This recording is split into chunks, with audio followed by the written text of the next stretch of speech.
Hello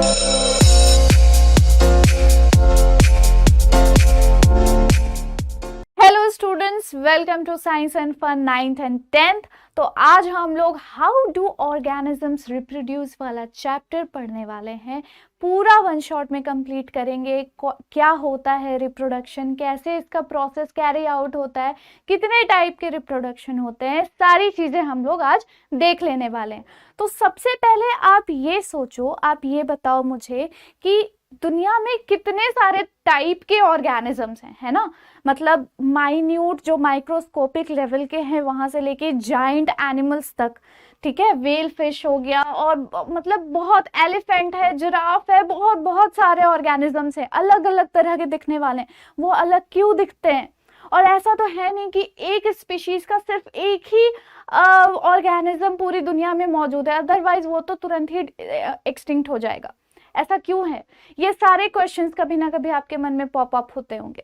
क्यों हम, मतलब इंसान जो है, हमारे जैसा दिखने वाला दूसरा कोई स्पीशीज नहीं है, हम एक ही इंडिविजुअल स्पीशीज है, पर हमारी संख्या, हमारा जो नंबर है वो बहुत ज्यादा है। अब तो हम लोग 8 बिलियन हो गए पॉपुलेशन में, ऑल द ह्यूमन स्पीशीज, है ना। तो ये सारे क्वेश्चंस अगर आपके मन में अभी तक आ रहे होंगे तो उन सब का जवाब अब इस लेक्चर में आपको मिलने वाला है। सबसे पहले आप ये सोचो कि हमारे जिंदा रहने के लिए, ह्यूमंस के लिए, आप दूसरे ऑर्गेनिजम्स का छोड़ दो, ह्यूमंस के लिए जिंदा रहने के लिए सबसे ज्यादा जरूरी क्या है? खाना होगा, ठीक है, रहना होगा, कुछ थोड़ा बहुत एंटरटेनमेंट, रिक्रिएशन, सारी चीजें होंगी। ऑलराइट, ब्रीदिंग, वो तो सबसे पहले ही आता है, सांस नहीं लोगे तो मर जाओगे। पर क्या रिप्रोडक्शन हमारे लिए इतना जरूरी है कि अगर हमने रिप्रोड्यूस नहीं किया, अगर हमने रिप्रोड्यूस करना बंद कर दिया तो हमारे लाइफ को खतरा है, डेंजर में आ सकते हैं हम लोग? ऐसा कुछ है क्या? अगर आप ये सोचो कि कोई एक पर्टिकुलर ऑर्गेनिज्म है, कोई ह्यूमन स्पीशीज है, कोई कपल है, ह्यूमन कपल है, उन्होंने डिसाइड कर लिया कि नहीं, हम रिप्रोड्यूस नहीं करेंगे, तो क्या इससे उनके जीवन में कोई खतरा होगा, उनके लाइफ में कोई खतरा होगा? बिल्कुल नहीं। वो जैसे जिंदा रह रहे हैं वैसे ही जिंदा रहेंगे, इससे कोई फर्क नहीं पड़ेगा। पर उनकी तरह अगर सारे ह्यूमन स्पीशीज ने ही ये सोच लिया कि हम रिप्रोड्यूस नहीं करेंगे, तो धीरे धीरे आने वाले कुछ ही सालों में, कुछ ही समय में ह्यूमन स्पीशीज जो है वो एक्सटिंक्ट हो जाएगी। वो वल्नरेबल सबसे पहले होगी, उसके बाद धीरे धीरे endangered and then extinct level पे चली जाएगी। पूरी की पूरी मानव जाति का विनाश हो चुका होगा, है ना। कहते हैं ना, बहुत सारे आप ऐसे इंडियन माइथोलॉजी वाले टीवी शोज में देखते होंगे कि पूरी मानव जाति का विनाश हो जाएगा। क्यों होगा? क्योंकि अगर कोई वॉर छिड़ गई है, अगर कोई युद्ध हो गया है, उसमें सब ही मार दिए जाएंगे, काट दिए जाएंगे, तो फिर कैसे उनकी आगे वाली जनरेशन जो है वो पैदा होगी और फिर कैसे वो जो स्पीशीज है उसकी कंटिन्यूटी बढ़ेगी। सो सबसे ज्यादा जरूरी क्यों है ये रिप्रोडक्शन? क्योंकि इससे हमारी ह्यूमन रेस की कंटिन्यूटी होती है। कोई भी स्पीशीज को ले लो, किसी भी स्पीशीज की कंटिन्यूटी तभी होगी जब वो रिप्रोड्यूस करेगा। अगर वो रिप्रोड्यूस करना बंद कर देगा तो उसकी कंटिन्यूटी नहीं होगी, वहीं पर वो रुक जाएगा, उसके अगली जनरेशन ही नहीं आएगी, और जब उसकी डेथ का टाइम आएगा उसके बाद वो स्पीशीज ही खत्म। ठीक है, तो आज हम लोग पढ़ने वाले हैं how do organisms reproduce. Why का रीजन तो मैंने अभी आपको बता दिया, ठीक है, इंट्रोडक्शन में ही मैंने बता दिया कि क्यों रिप्रोड्यूस करना चाहिए या क्यों रिप्रोड्यूस करते हैं ऑर्गेनिजम्स आपस में एक दूसरे को। लेकिन अब हाउ, कैसे रिप्रोडक्शन होता है, ये हम लोग इस चैप्टर में पढ़ने वाले हैं आज के लेक्चर में। सो गेट रेडी, और बहुत ही इंटरेस्टिंग सा लेक्चर होगा। पूरा लेक्चर लास्ट तक देखना, इंटरेस्टिंग पिक्चर्स आपको मिलेंगे इस लेक्चर के अंदर। आपको ये पीपीटी पूरी मिल जाएगी। आपको जब भी नोट्स देखना होगा आप इस पीपीटी को रेफर कर सकते हो। कहीं पर भी कोई डाउट आ रहा है आप तुरंत कमेंट कर देना कि मैम ये वाला टॉपिक समझ में नहीं आया। मैं पूरी कोशिश करूंगी कि जितने भी डाउट्स होते हैं उसका एक अलग से मैं एक डाउट सेशन रख लूँ वन शॉट का, क्योंकि आपके बोर्ड एग्जाम्स बहुत नजदीक है, आने ही वाले हैं कुछ ही महीनों में। अभी डेट शीट भले नहीं निकली होगी पर कभी ना कभी निकल ही जाएगी। सो उसका टेंशन नहीं लेना है, आपको बस अपनी पढ़ाई पे फोकस करना है। So let's get started. और अब हम लोग इसके आगे की सारी चीजें देखेंगे कि रिप्रोडक्शन क्या है और उसका इंपॉर्टेंस क्या है। इंपॉर्टेंस ही हम लोग अभी तक डिस्कस करते आ रहे हैं, तो अभी हम लोग आगे वही डिस्कस करेंगे। अब रिप्रोडक्शन होता क्या है? अ प्रोसेस प्रोसेस है जिसमें लिविंग ऑर्गेनिजम्स जो हैं वो अपने सिमिलर इंडिविजुअल्स को प्रोड्यूस करते हैं। अब क्यों नहीं कुत्ते का बच्चा बिल्ली जैसा दिखता है, क्यों नहीं चूहे का बच्चा एक कीड़े के जैसा दिखता है, क्यों नहीं हाथी का बच्चा घोड़े के जैसा दिखता है, क्योंकि नहीं दिख सकता ना। डीएनए जो जेनेटिक मटेरियल, एकदम हम लोग अगर बेसिक लेवल पर जाएं तो जो सेलुलर डेटा होता है हर इंसान के अंदर, उस सेलुलर डेटा की वजह से हम क्या करते हैं, रेप्लिकेट करते हैं, अपनी ही तरह के ऑर्गेनिजम्स को प्रोड्यूस करते हैं। अब इसमें भी दो तरह की चीजें आ जाती है। अब देखोगे कि कुछ ऐसे ऑर्गेनिजम्स होते हैं जिनकी ऑफस्प्रिंग्स हूबहू उनकी तरह दिखती है, उनको क्लोन बोला जाता है। आगे चल के अभी हम लोग वो पढ़ेंगे, एसेक्सुअल रिप्रोडक्शन और सेक्सुअल रिप्रोडक्शन, उनको क्लोन बोला जाता है। कुछ ऐसे होते हैं जो जिनके जो ऑफस्प्रिंग होते हैं वो अपने पेरेंट्स से सिमिलर तो होते हैं पर आइडेंटिकल नहीं होते। क्या डिफरेंस है सिमिलर और आइडेंटिकल में? सिमिलर देखने में मिलते जुलते। अब मैं अपने मम्मी पापा की तरह दिखती हूँ तो मैं सिमिलर हूं, पर अगर कोई ऑर्गेनिजम्स बिल्कुल ही अपने पेरेंट की तरह दिखता है तो वो आइडेंटिकल होता है। ओके, चलो, reproduction ensures continuity of life on earth. तो कंटिन्यूटी का क्या मतलब हो गया कि वो स्पीशीज जो है वो इस अर्थ में, इस दुनिया में, इस प्लैनेट पे कंटिन्यू रहेगी। इंसान जो है जब तक रिप्रोड्यूस करते रहेंगे तो इंसानों की संख्या जो है वो बराबर रहेगी इस दुनिया पर। It is a bridge of heredity transmission. अब क्या है ये हेरिडिटी, क्या चीज है भाई? ये कौन सी बला है, कहाँ से एक नया सा वर्ड आ गया? हेरिडिटी ट्रांसमिशन मतलब कि जो भी हम अपने पेरेंट्स के जेनेटिक डेटा को अक्वायर करते हैं उसको कहते हैं हेरिडिटी ट्रांसमिशन। ट्रांसमिशन यानी कि वो हमने ट्रांसफर करवा लिया अपने अंदर, और हेरिडिटी यानी कि पूर्वजों से जो चीजें, जो कैरेक्टरिस्टिक्स चलती आ रही है वो सारी चीजें। It involves a continuation of characters from the parents to daughter cells by copying of DNA. DNA plays a very important role in reproduction. How? क्योंकि DNA ही एक ऐसी चीज है जो हमारे पूरे के पूरे बॉडी के जेनेटिक मटेरियल को, पूरे डेटा को इकट्ठा करके रखता है, और जब वो डीएनए एक पेरेंट से ऑफस्प्रिंग के पास जाता है तो वो ऑफस्प्रिंग के पास भी अपने पेरेंट के डीएनए आ जाते हैं। अगर सेक्सुअल रिप्रोडक्शन है तो दो पेरेंट के डीएनए इन्वॉल्व होते हैं तो दोनों बट जाते हैं और मिक्सअप होके बच्चे के अंदर, उसके ऑफस्प्रिंग के अंदर एक नए फॉर्म में आ जाता है। नहीं होता मिक्स एंड मैच करना, परम्यूटेशन कॉम्बिनेशन कर देना उसमें, तो कुछ फीचर्स जो है पापा के आ जाते हैं, कुछ फीचर्स मम्मा के आ जाती हैं। तो इस तरह से डीएनए जो है वो वर्क करता है। अगर ये सेक्सुअल रिप्रोडक्शन है तो यानी कि सिंगल पेरेंट इन्वॉल्व होगा और सिर्फ और सिर्फ एक ही पेरेंट का पूरा जेनेटिक इंफॉर्मेशन ट्रांसफर हो जाएगा उसके ऑफस्प्रिंग पे, इसीलिए उसका ऑफस्प्रिंग जो है वो अपने पेरेंट की तरह दिखाई देता है।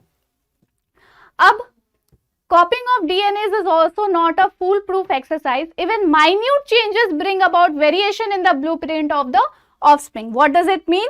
Blueprint क्या होता है कि अगर DNA कॉपी भी हो रहे, अगर मेरे मम्मी का जो DNA, मेरी माँ का जो DNA है वो कॉपी हो गया, मेरे पास आया भी, तो भी थोड़ी बहुत वेरिएशन रह जाएगी क्योंकि सेक्सुअल रिप्रोडक्शन हुआ है, मेरे फादर भी इन्वॉल्व हैं। सो फादर और मदर दोनों के जब डीएनए इन्वॉल्व होंगे तो वेरिएशन आएगी ही आएगी। ठीक है, the useful variations are retained while the harmful ones do not go beyond. अब यूजफुल और हार्मफुल का क्या मतलब हो गया कि जब कोई भी ऐसे फीचर आ जाती है जो यूजफुल हो सकती है अगले आने वाले जनरेशन के लिए, वो एक्सप्रेस हो जाती है। ये सारी चीजें ना जब हम लोग जेनेटिक्स एंड हेरिडिटी वाला चैप्टर पढ़ेंगे तो हम लोग बहुत अच्छे से इस चीज को समझेंगे। तो ये क्या होता है, वेरिएशन क्यों आता है और वेरिएशन आना क्यों जरूरी है? अब सोचो, आप अपने क्लास में बैठे हो, आप अपने क्लास में बैठे हो और आपके क्लास में आपके ही जैसा दिखने वाला हर बच्चा है। 50 बच्चों की स्ट्रेंथ की अगर क्लास है वो, और अगर सारे बच्चे आपके जैसे दिखेंगे, आपका तो दिमाग ही घूम जाएगा। क्लास में जाओगे, अरे यार ये भी मैं हूँ, ये भी मैं हूँ, ये सब तो मैं ही हूँ। अगर उसने कोई गलती कर दी और टीचर ने मुझे समझ लिया तो मुझे मार देगी। तो इस वजह से वेरिएशन जरूरी है। सारे के सारे ह्यूमन बींग्स हैं, सारी स्पीशीज एक है, पर वेरिएशंस की वजह से दोनों क्या है, अलग अलग दिखते हैं। इसी वजह से हम पहचान सकते हैं कि नहीं वो उसका बच्चा है, वो उसका बच्चा है, ये बच्चा उस घर से आया हुआ है, इसने शैतानी की थी, इसने नहीं की थी, इसको पीटो, इसको मारो, ठीक है। तो इस वजह से वेरिएशन जरूरी होते हैं। Actually, variations help the species to withstand drastic environmental changes, thus save the species from becoming extinct and promotes its survival for a longer time. अब देखो, जैसे कि अभी कुछ साल पहले कोविड आया था, तो जितने भी लोग उस कोविड वेव से बचकर निकल गए, वो जब रिप्रोड्यूस करेंगे तो उनके ऑफस्प्रिंग में कहीं ना कहीं वो स्ट्रेंथ होगी कि दोबारा से वो कोविड आएगा तो वो सरवाइव कर जाएंगे, क्योंकि उनके पेरेंट्स ने सरवाइव किया किसी ना किसी चीज की वजह से। हो सकता है उनकी इम्यूनिटी पावर बहुत स्ट्रांग होगी, कोई भी ऐसा फीचर होगा जिसकी वजह से उन्होंने कोविड को सरवाइव कर लिया। तो आगे वाली जनरेशन भी उस तरह के उस डिजीज के उसके हार्म को सरवाइव कर सकती है। और जिन्होंने नहीं कर पाया तो हो सकता है कि उनके ऑफस्प्रिंग का कहीं ना कहीं कुछ ना कुछ नुकसान होगा। तो यही होता है ना survival of species, survival of the fittest. आगे चल के जब आप हाई स्टडीज में जाओगे, 11th-12th में जाओगे, तो आपको सर्वाइवल ऑफ द फिटेस्ट जैसा एक टर्म सुनने को मिलेगा जिसपे पूरी की पूरी बायोलॉजी बेस्ड है। तो अभी हम उसके बारे में नहीं बात करेंगे, हम लोग बेसिक में ही चलेंगे जितना आपका लेवल है। नहीं तो पता चला सब बाउंस कर गया मैम, अब क्या करें, बोर्ड एग्जाम्स आ रहे हैं, पता नहीं आपने क्या क्या पढ़ा दिया। तो वो सारी चीजें भी हम लोग पढ़ेंगे। और अभी पहले देख लो जो भी जरूरी है। ओके, सो सर्वाइव क्यों करना जरूरी है और वेरिएशंस क्या है, गुड वेरिएशंस। एक बार फिर मैं ओवरऑल समरी आपको बता देती हूँ, फिर हम लोग नेक्स्ट स्लाइड पे चलेंगे। अब देखो, कोविड वाला एग्जाम्पल बहुत बेस्ट था। कोविड से जो लोग सरवाइव कर लिए और जो लोग नहीं कर पाए, तो कहीं ना कहीं कोई ना कोई ऐसी चीज थी जो स्ट्रेंथ और वीकनेस को डिस्टिंग्विश कर रहा था। बॉडी के अंदर कोई ऐसी स्ट्रेंथ वाली चीज थी जिसकी वजह से जो लोग सरवाइव कर पाए वो आगे बढ़ गए, जो लोग सरवाइव नहीं कर पाए उनके अंदर कोई ना कोई वीकनेस रही होगी जिसकी वजह से वो दे डाइड। तो यही होता है, जब कॉपी होती है डीएनए की तो अच्छे अच्छे फीचर्स आते हैं अगली जनरेशन पे, और फिर उसका भी जब रिप्रोडक्शन होगा, उसके भी जब ऑफस्प्रिंग आएंगे तो उसका भी जो बेस्ट वेरिएशन होगा, बेस्ट फीचर्स होंगे, वो उसके अगले जनरेशन पे जाएगा, पास ऑन होगा। जो थोड़ी सी मतलब बेकार वेरिएशन, बेकार फीचर्स होगी जिसकी ज़रूरत नहीं है, या फिर जो कहीं ना कहीं एक तरह से नेगेटिव पॉइंट में जा रही है, उसको डिलीट कर दिया जाता है। ये हमारी बॉडी का एक नेचुरल मैकेनिज्म है, भगवान ने हमें इसी तरह से बनाया है। Okay, so actually variations help the species to withstand drastic environmental changes. सबसे ज़्यादा जो ड्रास्टिक अभी चेंज आया था वो हमारे लाइफ में लास्ट कोविड ही था। वैसे भी कोई भी अगर एनवायरमेंटल चेंजेस, जैसे कि कोई भी नेचुरल कैलामिटी आ जाती है, देखते हो बाढ़ में वही लोग बच पाए जिनको तैरना आता था, वो लोग मर गए, जिनको तैरना नहीं आता था वो लोग डूब के मर गए। तो कहीं ना कहीं ये जो फीचर थी तैरने वाली, वो उनको हेल्प कर दिया उनके सर्वाइवल में। तो इसी तरीके से हम अगली ऑफस्प्रिंग में अच्छे अच्छे फीचर्स पास ऑन करते हैं और बेकार बेकार जो फीचर्स होती है वो ऑटोमेटिकली डिलीट हो जाती। सो यहाँ पे आप देख सकते हो दो तरह का रिप्रोडक्शन होता है, एसेक्सुअल और सेक्सुअल। एसेक्सुअल में आप देख सकते हो यहाँ पर जब रिप्रोडक्शन हो रहा है, दो अलग एक ही ऑर्गेनिज्म का जब दो हिस्सा बटा तो वो भी दोनों आइडेंटिकल हो गए, आइडेंटिकल नॉट सिमिलर। बट यहाँ पर आप देख सकते हो दो अलग अलग स्पीशीज हैं, मतलब दो अलग अलग डिफरेंट ऑर्गेनिज्म है ऑफ द सेम स्पीशीज। एक मान लो ये मेल फीमेल हो गया, ये मेल हो गया, तो दोनों को अगर मिक्स कर दिया गया, दोनों के जेनेटिक मटेरियल्स मिक्स कर दिए गए, तो दोनों के पास इन दोनों के शेड का, आपको लग रहा है ना बीच में इन दोनों के बीच का जो शेड होता है वो शेड यहाँ पे दिख रहा होगा आपको। तो ये आपका क्या हो गया, सेक्सुअल रिप्रोडक्शन। मान लो कि ब्लू और येलो को मिक्स कर दोगे तो ग्रीन बनेगा, है ना, कलर वेरिएशन पता है, पढ़ाया आप लोगों ने। उसी तरीके से मान लो ब्लू क्या है, मेल है, सेक्सुअल रिप्रोडक्शन की बात कर रही हूँ, और येलो क्या है, वो फीमेल है, दोनों को मिक्स कर दिया गया तो ग्रीन बना। तो वो ग्रीन में ब्लू के भी कंपोनेंट्स हैं, येलो के भी कंपोनेंट्स हैं, पर वो ग्रीन बिल्कुल ही एक अलग इंडिविजुअल है। उसी तरह आप हो, उसी तरह मैं हूँ, उसी तरह सब लोग हैं। हमारे पेरेंट्स का, हमारे मम्मा का, पापा का, दोनों का फीचर हमारे अंदर है, पर हम उन दोनों की तरह नहीं है, हम बिल्कुल ही एक अलग इंडिविजुअल हैं। तो ये हुआ इसका मतलब। अब आ जाते हैं हम लोग इस फ्लो चार्ट पे। बहुत ही बढ़िया से ये टाइप्स ऑफ रिप्रोडक्शन मैंने बताया है फ्लो चार्ट के थ्रू। अब देखो ए सेक्सुअल रिप्रोडक्शन और सेक्सुअल रिप्रोडक्शन अभी तक तो आप समझ ही गए होंगे क्या होता है। आगे चल के हम लोग और डिटेल में समझेंगे। ए सेक्सुअल रिप्रोडक्शन में हम क्या करते हैं, सिंगल पेरेंट इन्वॉल्व करते हैं। वहां पे गैमीट्स यानी कि सेक्स सेल्स जो होते हैं, जर्म सेल्स जो होते हैं, उनका फ्यूजन जैसा कोई भी प्रोसेस नहीं हो रहा होता है, बट यहाँ पे हो रहा होता है सेक्सुअल रिप्रोडक्शन में। ए सेक्सुअल रिप्रोडक्शन में आपको दो तरह के प्रोसेस मिलेंगे। एक होगा यूनिसेलुलर ऑर्गेनिजम्स के लिए, वैसे ऑर्गेनिजम्स जो बहुत माइन्यूट होते हैं, सिंगल सेल्ड ऑर्गेनिजम्स होते हैं, बैक्टीरिया, ठीक है। बैक्टीरिया के अंदर जो जिस तरह का प्रोसेस पाया जाता है सेक्सुअल रिप्रोडक्शन में, वो ये सब है, binary fission, multiple fission, budding. Multi cellular organisms वो ऑर्गेनिजम्स जिनके अंदर, जिनकी बॉडी में एक से ज्यादा सेल्स पाए जाते हैं, बहुत सारे सेल्स पाए जाते हैं। ऐसे ऑर्गेनिजम्स में fragmentation, regeneration, budding, spore formation, vegetative propagation, इतने तरह के एसेक्सुअल रिप्रोडक्शन के टाइप्स पाए जाते हैं। अलग अलग ऑर्गेनिजम्स में अलग अलग प्रोसेस है, आगे चल के हम लोग सब कुछ पढ़ेंगे। So have patience. अब हम लोग आ जाते हैं एसेक्सुअल रिप्रोडक्शन होता क्या है, उसको थोड़ा सा डिटेल में जानेंगे। अब इसमें only one parent is involve, बस दिमाग में बस यही रखना है कि सिंगल पेरेंट इन्वॉल्व होता है। अगर दो पेरेंट्स इन्वॉल्व होते तो उनका दोनों का जेनेटिक मटेरियल एक साथ जो है वो पास ऑन होता ना ऑफस्प्रिंग पे, फिर तो वो सेक्सुअल हो जाता। तो क्या ही डिफरेंस होगा, सोल डिफरेंस, मतलब कि सबसे इंपॉर्टेंट जो डिफरेंस होगा वो होगा कि एसेक्सुअल में एक ही पेरेंट इन्वॉल्व होंगे और सेक्सुअल में दो पेरेंट इन्वॉल्व होते हैं।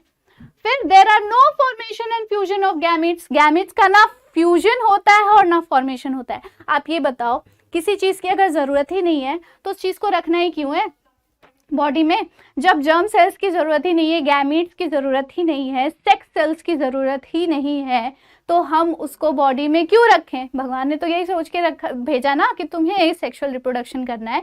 एक ही जो ऑर्गेनिज्म होगा वो केपेबल होगा अपने ऑफस्प्रिंग को पैदा करने के लिए, दो लोगों की जरूरत नहीं होगी, इतना तामझाम नहीं रखना। सो एक ही को भेज रहे हैं हम इस कैपेसिटी को लेकर, और इसकी वजह से हमें कोई भी किसी भी तरह की गैमेट की फॉर्मेशन की जरूरत ही नहीं है। बॉडी के अंदर जो है वो सिर्फ और सिर्फ सोमैटिक सेल्स हैं, कोई भी जर्म सेल्स नहीं है। सोमैटिक सेल्स क्या होता है, जर्म सेल्स क्या होता है? सोमैटिक सेल्स वो सेल्स होते हैं जो रिप्रोडक्शन में बिल्कुल भी पार्टिसिपेट नहीं करते। हमारे हाथ, पैर, आँख, चीक्स, पूरे बॉडी के में जितने भी सेल्स हैं वो। और जर्म सेल्स क्या होते हैं, जो सेल्स सिर्फ रिप्रोडक्शन में ही यूज किए जाते हैं, उनको हम जर्म सेल्स भी बोल सकते हैं, सेक्स सेल्स भी बोल सकते हैं। ऑलराइट, सो एसेक्सुअल रिप्रोडक्शन करने वाले ऑर्गेनिजम्स में सिर्फ और सिर्फ सोमैटिक सेल्स पाया जाता है। इसका मतलब ये भी हुआ, ठीक है, only somatic cells are found. ठीक है, क्लियर है? फिर the young ones formed are almost identical, almost identical to each other as well as to the parent cell. अब जैसे एक पेरेंट सेल से बहुत सारे डॉटर सेल्स बने, वो लोग सब लोग एक जैसे लग रहे हैं। मतलब जो सिबलिंग है, मतलब मान लो एक पेरेंट से दो डॉटर सेल्स बन गए, तो दोनों तो आपस में भाई बहन हुए ना, तो वो दोनों भी एक दूसरे की तरह दिख रहे हैं, उसकी मम्मी भी एक दूसरे की तरह, मतलब सब लोग एक जैसे दिख रहे हैं। कोई ऐसा वो नहीं है कि यार तुम अलग हो, कुछ नहीं। उन लोगों में तो कोई नाम भी नहीं होता, कोई नाम भी नहीं रखता होगा, रमेश, सुरेश, महेश, कोई कुछ नहीं है। सब रमेश है तो सब रमेश है, सुरेश है तो सब सुरेश है। ठीक है, इस तरह के लोग होते हैं, मतलब इस तरह के ऑर्गेनिजम्स होते हैं। फिर asexual reproduction generally occurs during favorable environment conditions and when there is an abundance of food. Bacteria कहाँ पे ग्रो करेगा? वहीं पे ग्रो करेगा जहाँ पे उसको बहुत ही अच्छा सा माहौल मिला है। खाने को तुम कहीं कचरे में फेंक दिए, वहां पे वो सड़ रहा है यानी bacterias are acting upon them. उनके लिए तो भाई पार्टी है, तुम्हारे लिए वो बेकार खाना होगा, सड़ा हुआ खाना होगा, उनके लिए तो भाई पार्टी हो रही है। ठीक है, तो उनके लिए जो है वो बहुत अच्छा एनवायरमेंटल कंडीशन है, वो वहां पे ग्रो करेंगे। उनको जितना अच्छा इन्वायरमेंटल कंडीशन मिलेगा वो उतना ज्यादा ग्रो करेंगे, उतना ज्यादा एसेक्सुअल रिप्रोडक्शन होगा। 1 से 2, 2 से 4 बनने में सेकंड्स भी नहीं लगते उनको, उनका रिप्रोडक्शन रेट इतना हाई होता है। विद इन मिनट्स वो ग्रो करके लाखों की संख्या में ट्रांसफॉर्म हो जाते हैं। It is a faster method of reproduction. यही हमारा अगला पॉइंट है जो अभी मैंने बताया कि बैक्टीरियाज कहीं ग्रो करना शुरू कर दिए किसी भी मीडियम में, उनके इन्वायरमेंटल कंडीशंस के सूटेबिलिटी के हिसाब से, वहां पर वो इतनी तेजी से ग्रो करेंगे कि मतलब इंसान क्या, कोई भी दूसरा सेक्सुअल रिप्रोडक्शन करने वाला ऑर्गेनिज्म कंपीट कर ही नहीं सकता। इस कंपटीशन में वही सबसे आगे जो एसेक्सुअल रिप्रोडक्शन कर रहे हैं। फिर अब different forms of asexual reproduction are there. Fission है, बडिंग है, स्पोर फॉर्मेशन है, फ्रेगमेंटेशन है, रीजनरेशन है। क्या है ये सारी चीजें, सबको थोड़ा थोड़ा लेके चलेंगे और फिर हम लोग अगली स्लाइड में सबको इंडिविजुअली पढ़ेंगे ताकि आपका कॉन्सेप्ट बिल्कुल क्लियर हो जाए कि बडिंग किस में हो रहा है, स्पोर फॉर्मेशन किस में हो रहा है, फ्रेगमेंटेशन किस में हो रहा है, रीजनरेशन किस में हो रहा है, फिजन किस में हो रहा है। सब कुछ एकदम क्लियर, क्रिस्टल क्लियर कर देंगे। चलो, fission, the parent cell divides या splits into 2 daughter cells. Split हो जाते हैं। एक ऑर्गेनिज्म है, टूट गया 2 टुकड़ों में। अब वो क्या है, वो दोनों ऑफस्प्रिंग है। मदर जो पेरेंट था वो तो पेरेंट रहा ही नहीं, वही डॉटर सेल्स बन गया। अब एक जो 2 अलग अलग बने वो दोनों स्प्लिट होके 4 बन गए। इसी तरह से सब एक दूसरे में स्प्लिट हो जा रहे, आधा टुकड़ा हुआ जा रहा है। इसीलिए एक और चीज है, बहुत ही इंपॉर्टेंट टर्म है, ये आप लोगों को क्लास 11th में भी पढ़ाया जाएगा, that unicellular organisms are immortal. Immortal यानी कि जो कभी नहीं मरता। सोचो जब दुनिया की शुरुआत हुई होगी उस टाइम पे जो एक बैक्टीरिया होगा या फिर एक जो यूनिसेलुलर ऑर्गेनिज्म होगा वो स्प्लिट करके 2 में बटा, दूसरा वाला जो 2 बटे वो दोनों आपस में स्प्लिट हो गए, 4 हो गए, 4 से 8 हो गए, 8 से 16 हो गए, करते करते उतनी सारी जनरेशन अभी तक चलती आ रही है। तो कहाँ गया वो सबसे पहला वाला, वही तो टूट के आधा बना था जिसकी वजह से दोनों फिर ब्रेक हुए थे, फिर ब्रेक हुआ, करते करते इतने साल गुजर गए लाइफ के ओरिजिन को, और अभी भी कहीं ना कहीं वही पेरेंट सेल, वही सिंगल सेल जो था वो अभी तक होगा, उसका जो एक पार्ट है वो अभी तक जिंदा होगा। तो वो इमॉर्टल इसलिए कहते हैं, एक स्लैंग है, ठीक है, एक स्लैंग लैंग्वेज में बोल सकते हैं that unicellular organisms are immortal because of their mode of reproduction. So different forms of asexual reproduction. Fission में क्या हो गया, डॉटर सेल्स स्प्लिट हो गए। अब मल्टीपल फिजन में क्या होता है, binary fission and splits into many cells. Multiple fission में क्या होता है, बहुत सारे सेल्स बन जाते हैं। सिर्फ बाइनरी फिजन में 2 सेल्स बनते हैं, मल्टीपल फिजन में बहुत सारे सेल्स बन जाते हैं। एक ऑर्गेनिज्म है कोई एक पर्टिकुलर ऑर्गेनिज्म, उसके 100 टुकड़े हो गए, उसने अब खुद से ही खुद के 100 टुकड़े कर दिए। अब 100 अलग अलग इंडिविजुअल बन गया। जो वो खुद था एक प्राणी, एक पूरा का पूरा इंडिविजुअल, अब उसके 100 अलग अलग इंडिविजुअल्स हो गए। So how scary this is and how fascinating this is to hear that कि एक ऑर्गेनिज्म है उसका मल्टीपल फिजन हो रहा है, कई सारे ऑर्गेनिजम्स में वो कन्वर्ट हो गया। Okay, so this is very interesting. Budding क्या होता है, a new organism is produce as an outgrowth. बहुत इंपॉर्टेंट, जहां जहां पर मैं सर्कल बनाऊं ना, मैं अपने पुराने स्टूडेंट्स को भी बोलती थी कि जहां जहां पर मैं सर्कल बनाऊं, जहां जहां पे मैं पेन से कुछ मार्क करूं, उसको कीवर्ड मान के चलना। वो अगर आप मेंशन कर दोगे ना, मान लो बडिंग पूछ लिया गया आपके 1 मार्क क्वेश्चन में या कुछ भी, ठीक है, आपने अगर आउटग्रोथ वाला वर्ड यूज नहीं किया तो शायद आप पूरा एक पेज भी लिख दो तो आपको उतने मार्क्स ना मिले।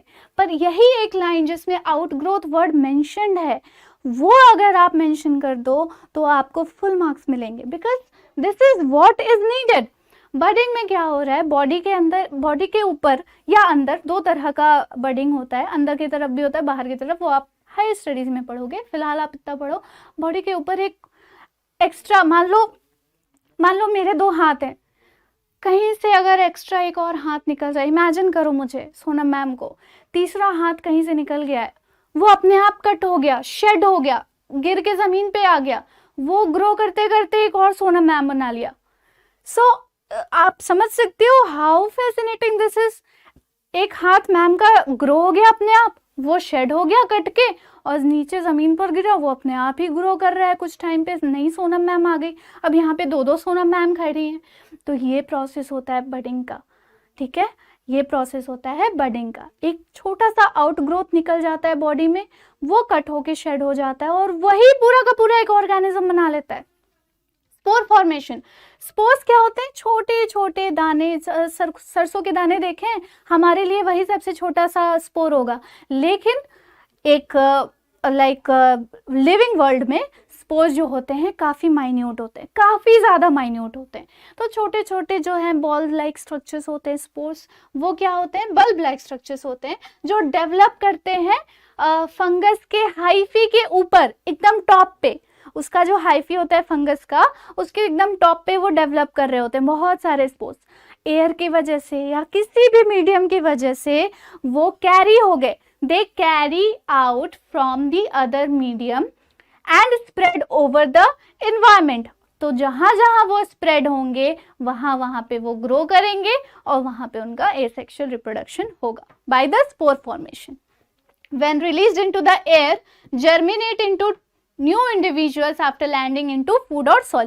फूड और सॉइल क्यों यहाँ पे मेंशन है? क्योंकि यहीं पर उनको न्यूट्रिएंट्स मिलेंगे। जहाँ पे आपको खाना मिलता है, आप ऑटोमेटिक, आप कभी भी डेजर्टेड एरिया में रहना नहीं चाहोगे, या कभी भी आप किसी ऐसे हिल एरिया में रहना नहीं चाहोगे जहाँ पे दूर दूर तक खाने पीने की कोई चीज़ ही नहीं है। आप हमेशा ऐसा नॉर्मली भी सोच लो ना, मान लो अगर आपको घर खरीदना है तो आप कैसे जगह घर खरीदोगे? Market area. लोग क्या बोलते हैं? थोड़ा सा डेवलप्ड एरिया होगा ना तो वहां पे घर लेंगे। डेवलप्ड एरिया मतलब क्या? सब कुछ आपको, सारे खाने पीने की व्यवस्था मिलेगी। तो that is why you always choose a preference, and that preference is nutrition, the mode by which you can survive the important things in your life. Okay, now we come to fragmentation. It is the accidental process when the broken piece of an organism grows into a complete organism.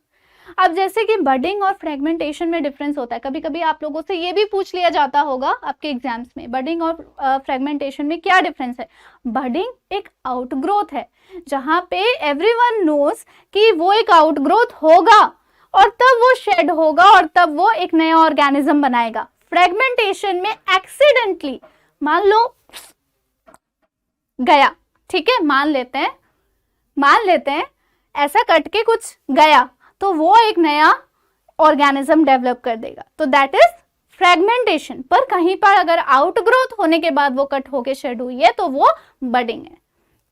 So now come to the regeneration part, when simple animals like Hydra, Planaria develop into a new individual from their broken older part, it is known as regeneration. It is carried out by specialized cells which grow large number of cells. यहाँ पर भी आपके difference पूछे जा सकते हैं, यहाँ पे भी पूछा जा सकता है। बडिंग, फ्रेगमेंटेशन, रीजनरेशन में डिफरेंस बताओ, तो क्या बोलोगे? बडिंग आउटग्रोथ हो रही है, ठीक है, बडिंग में आउटग्रोथ हो रही है। फ्रेगमेंटेशन में एक्सीडेंटली बॉडी का कोई भी हिस्सा टूट के कट गया या फिर कुछ भी हो गया। छिपकली को देखा है ना, छिपकली की पूंछ कभी कभी कट जाती है एक्सीडेंटली, तो धीरे धीरे उसकी नई पूंछ आ जाती है। सो that is a kind of fragmentation. Regeneration में वो पार्ट टूट कर अलग होता है जिसमें वो स्पेशलाइज्ड सेल्स मौजूद होते हैं, यानी कि उन सेल्स में वो कैपेसिटी होगी कि वो न्यू ऑर्गेनिज्म को डेवलप कर सकें। उसके अलावा कोई और सेल्स जो है वो उस बॉडी का रीजनरेशन की कैपेसिटी नहीं रखता है। सो क्लियर कर लो माइंड में, तीनों बिल्कुल अलग हैं। अभी जब एग्जाम्पल देखेंगे तो और क्लियर हो जाएगा। अब देखो बाइनरी फिजन, बाइनरी फिजन के को अगर डिटेल में देखते हैं तो unicellular organism when cells become fully mature it splits into two और more parts, it is called fission. Binary, binary word का ही मतलब होता है टू, ठीक है, बाइनरी वर्ड का ही मतलब होता है टू। तो यहाँ पर हम दो अलग अलग स्प्लिट ऑर्गेनिजम्स की बात कर रहे हैं। In organism such as amoeba splitting can take place in any plane. Amoeba जैसे ऑर्गेनिजम्स में या तो ऐसे कट हो सकता है या तो ऐसे कट हो सकता है। वेट, इसमें ना कलर पता नहीं चल रहा,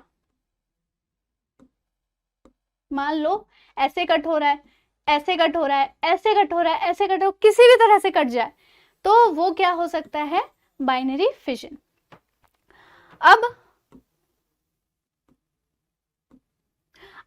ऑर्गेनिजम्स लाइक लिशमैनिया, ये क्या हो गया भाई, कोई नहीं, हम अभी इसको सही करते हैं। ये हो गया येलो कलर आ गया। चलो यहाँ पे लिशमैनिया डोनोवानी, ये पूरा नाम है लिशमैनिया का, कंफ्यूज मत होना। ये काला आजार एक बीमारी का नाम है, वो कॉज करता है। तो अब इसके बारे में अगर हम पढ़ते हैं तो उसमें एक विप लाइक फ्लैजिला होता है, विप लाइक फ्लैजिला यानी कि ये इस तरह का ऑर्गेनिज्म है और ये हो गया उसका flagella. At one end binary fission occurs in a definite orientation in relation to the flagellum. इस तरह से वो इस ओरिएंटेशन में उसका बाइनरी फिजन होता है ताकि जब दो अलग अलग बॉडी बने तो फ्लैजिला भी कहीं ना कहीं अलग हो जाए, इस तरीके से होता है।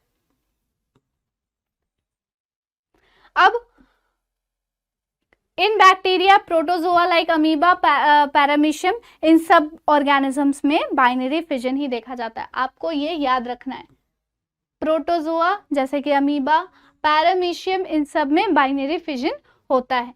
In these first pseudopodia withdrawn, the nucleus of the parent cell divides and then the cytoplasm divides, resulting in the formation of two daughter cells. सबसे पहले क्या होता है, बॉडी के अंदर दो न्यूक्लियस बनते हैं। एक न्यूक्लियस, हमें तो पता है कि अगर एक सेल है तो उसके अंदर एक ही न्यूक्लियस होगा, तो ये क्या है, सिंगल सेल ऑर्गेनिज्म है, यानी कि एक ही सेल जो है वो पूरा का पूरा एक ऑर्गेनिज्म है, यानी कि उसकी बॉडी के अंदर एक ही न्यूक्लियस होगा। तो जब बाइनरी फिजन होने वाला होता है ना, तो सबसे पहले न्यूक्लियस डिवाइड होते हैं दो में, तो वहां से इनिशिएशन स्टार्ट होती है बाइनरी फिजन की। तो उसको बोला जाता है karyokinesis. Cairo word comes from nucleus, Cairo means nucleus. तो जब सबसे पहले कैरियोकाइनेसिस होगा, यानी कि न्यूक्लियस डिवाइड होके दो में बटेंगे, उसके बाद साइटोकाइनेसिस होगा, यानी कि पूरा का पूरा बॉडी जो है वो दो पार्ट में अलग हो जाएगा, एक पार्ट एक न्यूक्लियस को लेकर और दूसरा पार्ट दूसरे न्यूक्लियस को लेकर। उसी तरह से फिर वो और हाफ होते चले जाएंगे और बाइनरी फिजन जो है वो कंटिन्यूअस होता चला जाएगा। It occurs during high favourable conditions, बहुत ही ज्यादा फेवरेबल कंडीशन। अभी जैसे मैंने बताया ना कि आपने खाना फेंक दिया, आपके लिए वो अच्छा नहीं था, सड़ गया था, कुछ भी था, उनकी तो पार्टी हो रही है, ठीक है, तो वो अपना पार्टी कर रहे हैं और उसके साथ ही वो क्या कर रहे हैं, एसेक्सुअल रिप्रोडक्शन कैरी आउट कर रहे हैं, यानी कि बाइनरी फिजन कैरी आउट कर रहे हैं। इसके बाद आते हैं हम मल्टीपल फिजन में। मल्टीपल फिजन क्या है, एक ही बॉडी है, उसके दो टुकड़े ना होके कई सारे टुकड़े हो गए, मल्टीपल फिजन हो गया। Multiple times they broke and developed into a new organism. Seen in plasmodia, जो कि एक मलेरियल पैरासाइट है। In this, during unfavorable condition, the parent cell develops a thick resistant wall around itself, forming a cyst. सबसे पहले तो body के चारों तरफ ना एक थिक सा कोटिंग बन जाता है जिसको हम सिस्ट बोलते हैं। फिर क्या होता है, साइटोप्लाज्म डिवाइड करता है बहुत बार, काफी बार, उस सिस्ट के अंदर ही। मैं बता रही हूँ कैसे होगा। एक ऑर्गेनिज्म है, ठीक है, वो ऑर्गेनिज्म अपने चारों तरफ एक मोटी सी परत को डेवलप कर दिया, फॉर्म कर दिया। अब उसके अंदर पूरा का पूरा डिवीजन होता जा रहा है, फिजन्स होते जा रहे हैं, मल्टीपल फिजन्स हो गए बहुत सारे, टू फॉर्म मेनी प्लाज्मोडियाज, ठीक है। When condition become favorable, the cyst wall breaks and the plasmodium are released.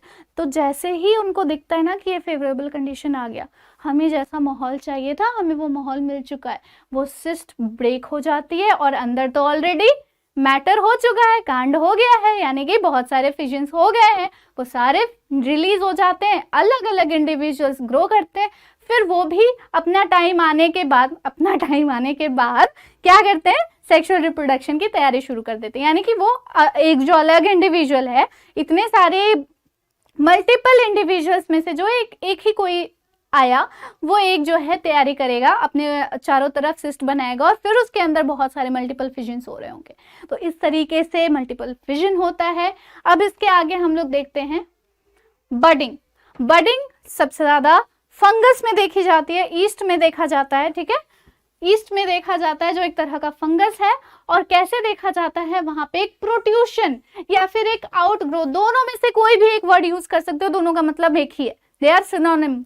सो उसके अपर एंड में देख रहे हो आप यहाँ पे, उसके अपर एंड में देखो यहाँ पे एक छोटा सा आउटग्रोथ दिख रहा होगा आपको।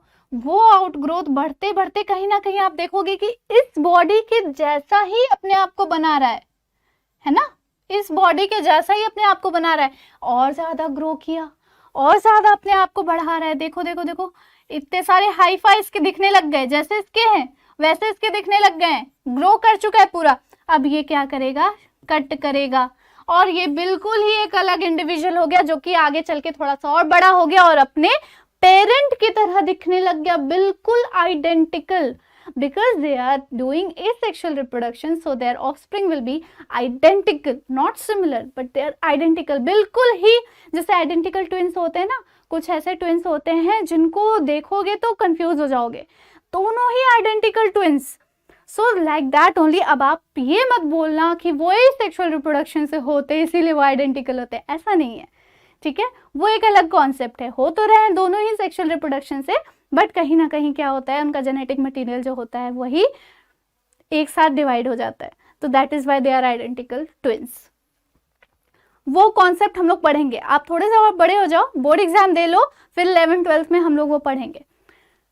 सो आफ्टर दिस फ्रेगमेंटेशन, अब आपको लग रहा होगा बडिंग, फ्रेगमेंटेशन, रीजनरेशन, थोड़ा सा कंफ्यूज हो गए थे शुरुआत में, अब एकदम से क्लियर हो जाएगा। It can be seen in spirogyra. सबके एग्जाम्पल्स आपको याद करने, बडिंग का कौन सा एग्जाम्पल है, एकदम बेस्ट एग्जाम्पल, प्राइम एग्जाम्पल, फिर फ्रेगमेंटेशन का एकदम प्राइम एग्जाम्पल, सबके एग्जाम्पल्स आप याद कर लो और सबके कीवर्ड्स याद कर लो। कीवर्ड्स कैसे मिलेंगे, मैं आपको इस पीपीटी में गोला गोला गोला गोला बनाकर दूंगी, वो आपके कीवर्ड्स हैं, वो अगर आपने लिख दिया अपने बोर्ड एग्जाम्स में तो आपके full marks guaranteed. During this process, filament of Spirogyra simply breaks up into smaller pieces upon maturation.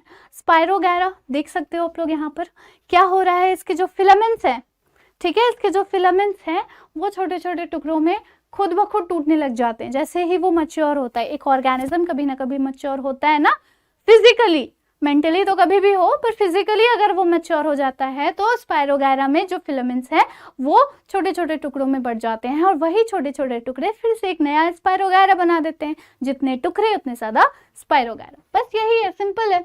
These pieces or fragments grow in new individuals. This process occurs under favorable condition. आप हर जगह asexual reproduction में, आप हर जगह, in fact not only asexual reproduction, reproduction एक ऐसा concept है बच्चों जो अनफेवरेबल कंडीशन में हो ही नहीं सकता, उसको पूरा का पूरा माहौल चाहिए, ठीक है, इस प्रोसेस को कैरी आउट करने के लिए।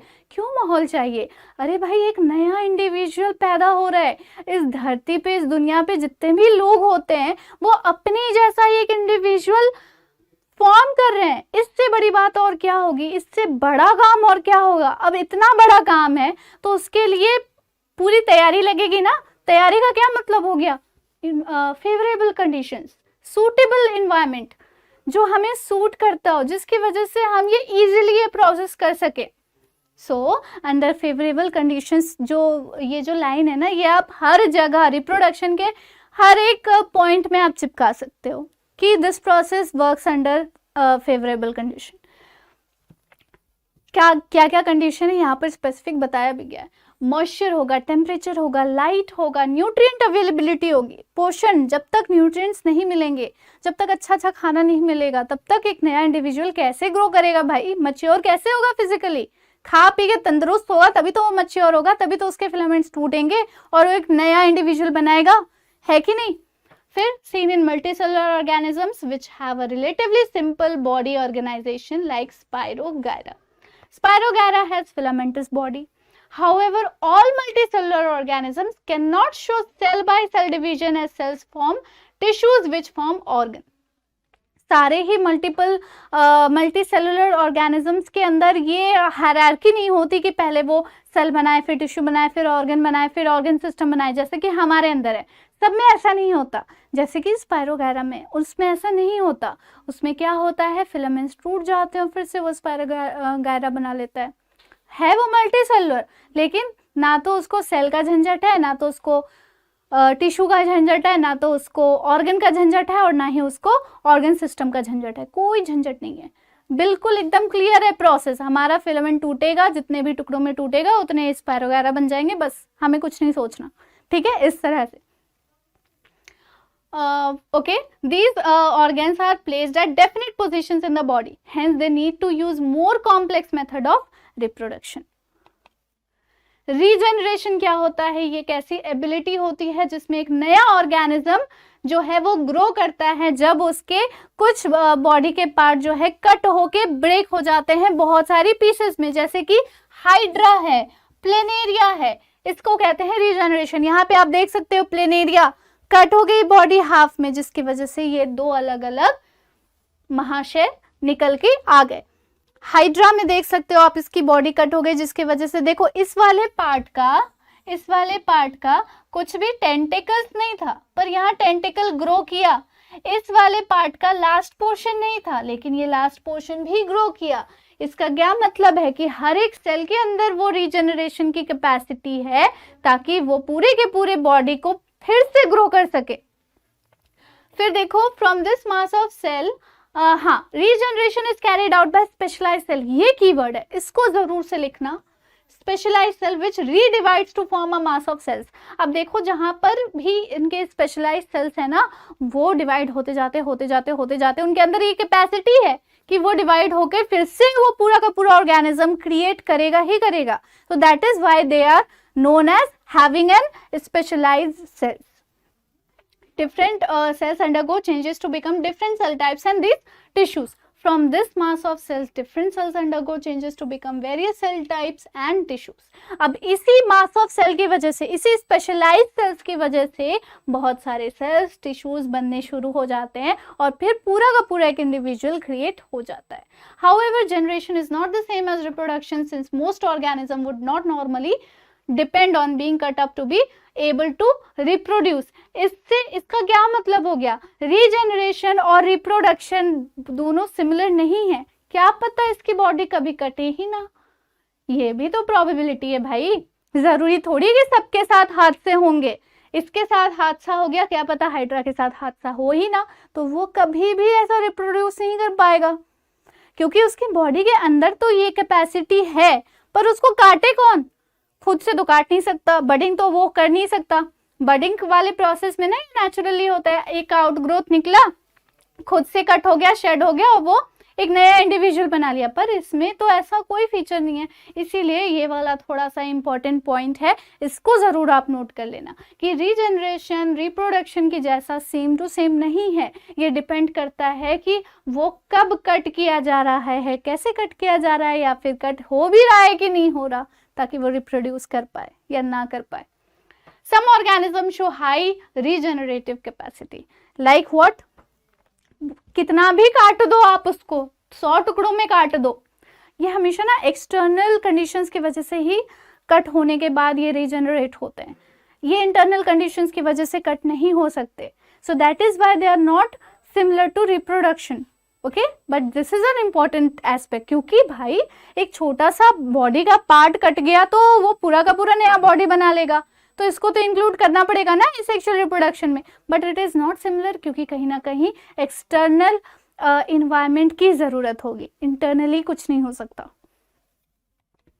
बडिंग जो कि हाइड्रा में पाया जाता है, parent hydra develops a bud at its lower end, this grows in size and finally breaks off to live independently. Hydra में आप देख सकते हो किस तरह से बर्ड्स हो बन रहे हैं और फिर नया हाइड्रा बन के तैयार हो जा रहा है।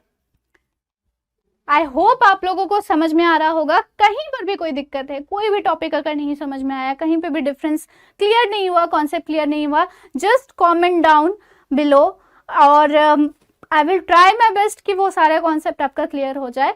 किसी भी एक लेक्चर को मैं लूंगी और आपका इस वाले चैप्टर से जितने भी डाउट्स होंगे वो सब क्लियर कर दूंगी।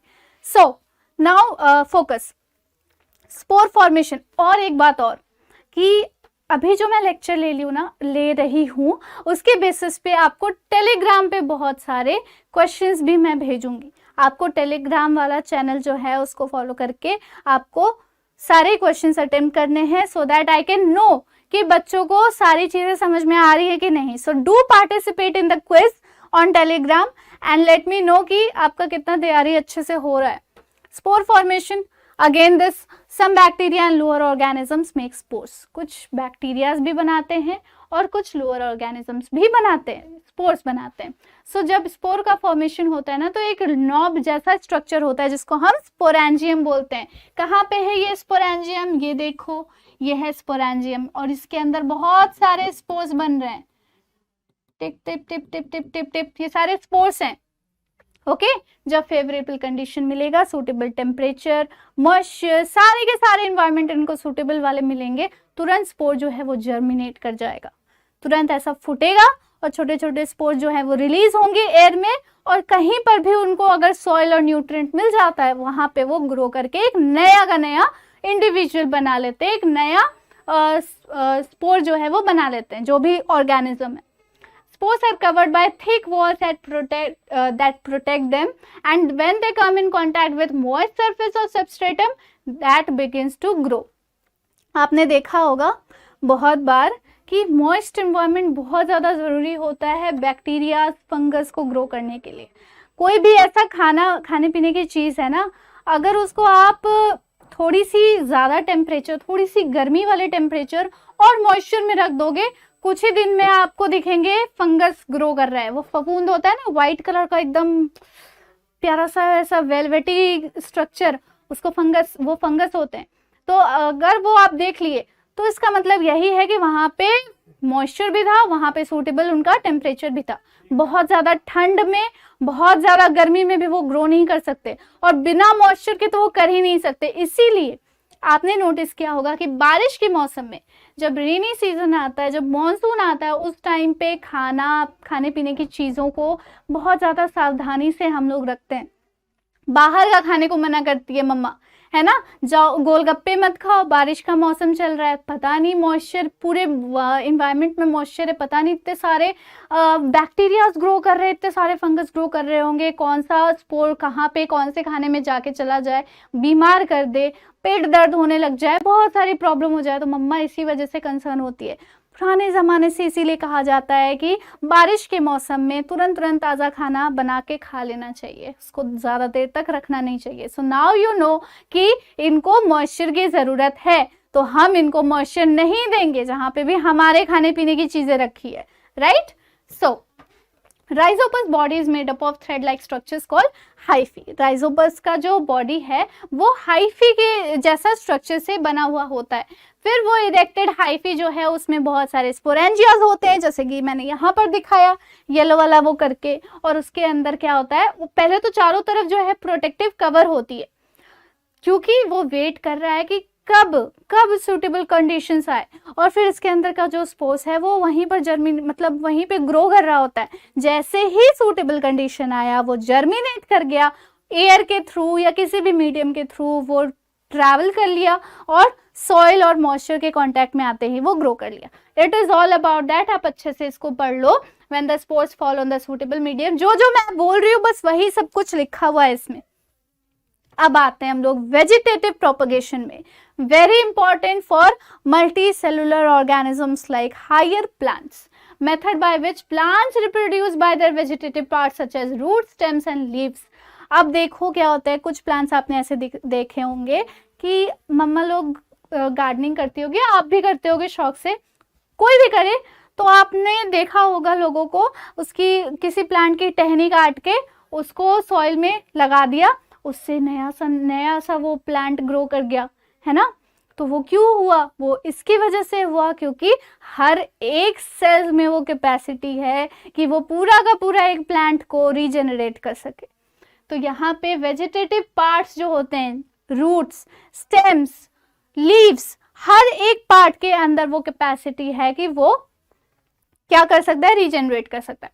हर प्लांट में, हर पार्ट में नहीं होता, हर प्लांट के अलग अलग पार्ट्स में होता है। फॉर एग्जाम्पल जिंजर, राइजोम, ठीक है, जिंजर का राइजोम अभी यहाँ पे नहीं, अगले स्लाइड में दिखेगा वो आपको। यहाँ पर ये देख लो, रनर ऑफ मिंट, इसके जो रूट्स होते हैं उसमें से मिंट का प्लांट जो है वो निकल सकता है। अगर आपके पास सिर्फ मिंट का रूट है ना, उसको आप सो कर दो सॉइल में, तो वहां से आपको मिंट का पूरा प्लांट मिल सकता है। लेकिन अगर आप मिंट के लीव्स को सो कर दोगे आपको कुछ नहीं मिलेगा।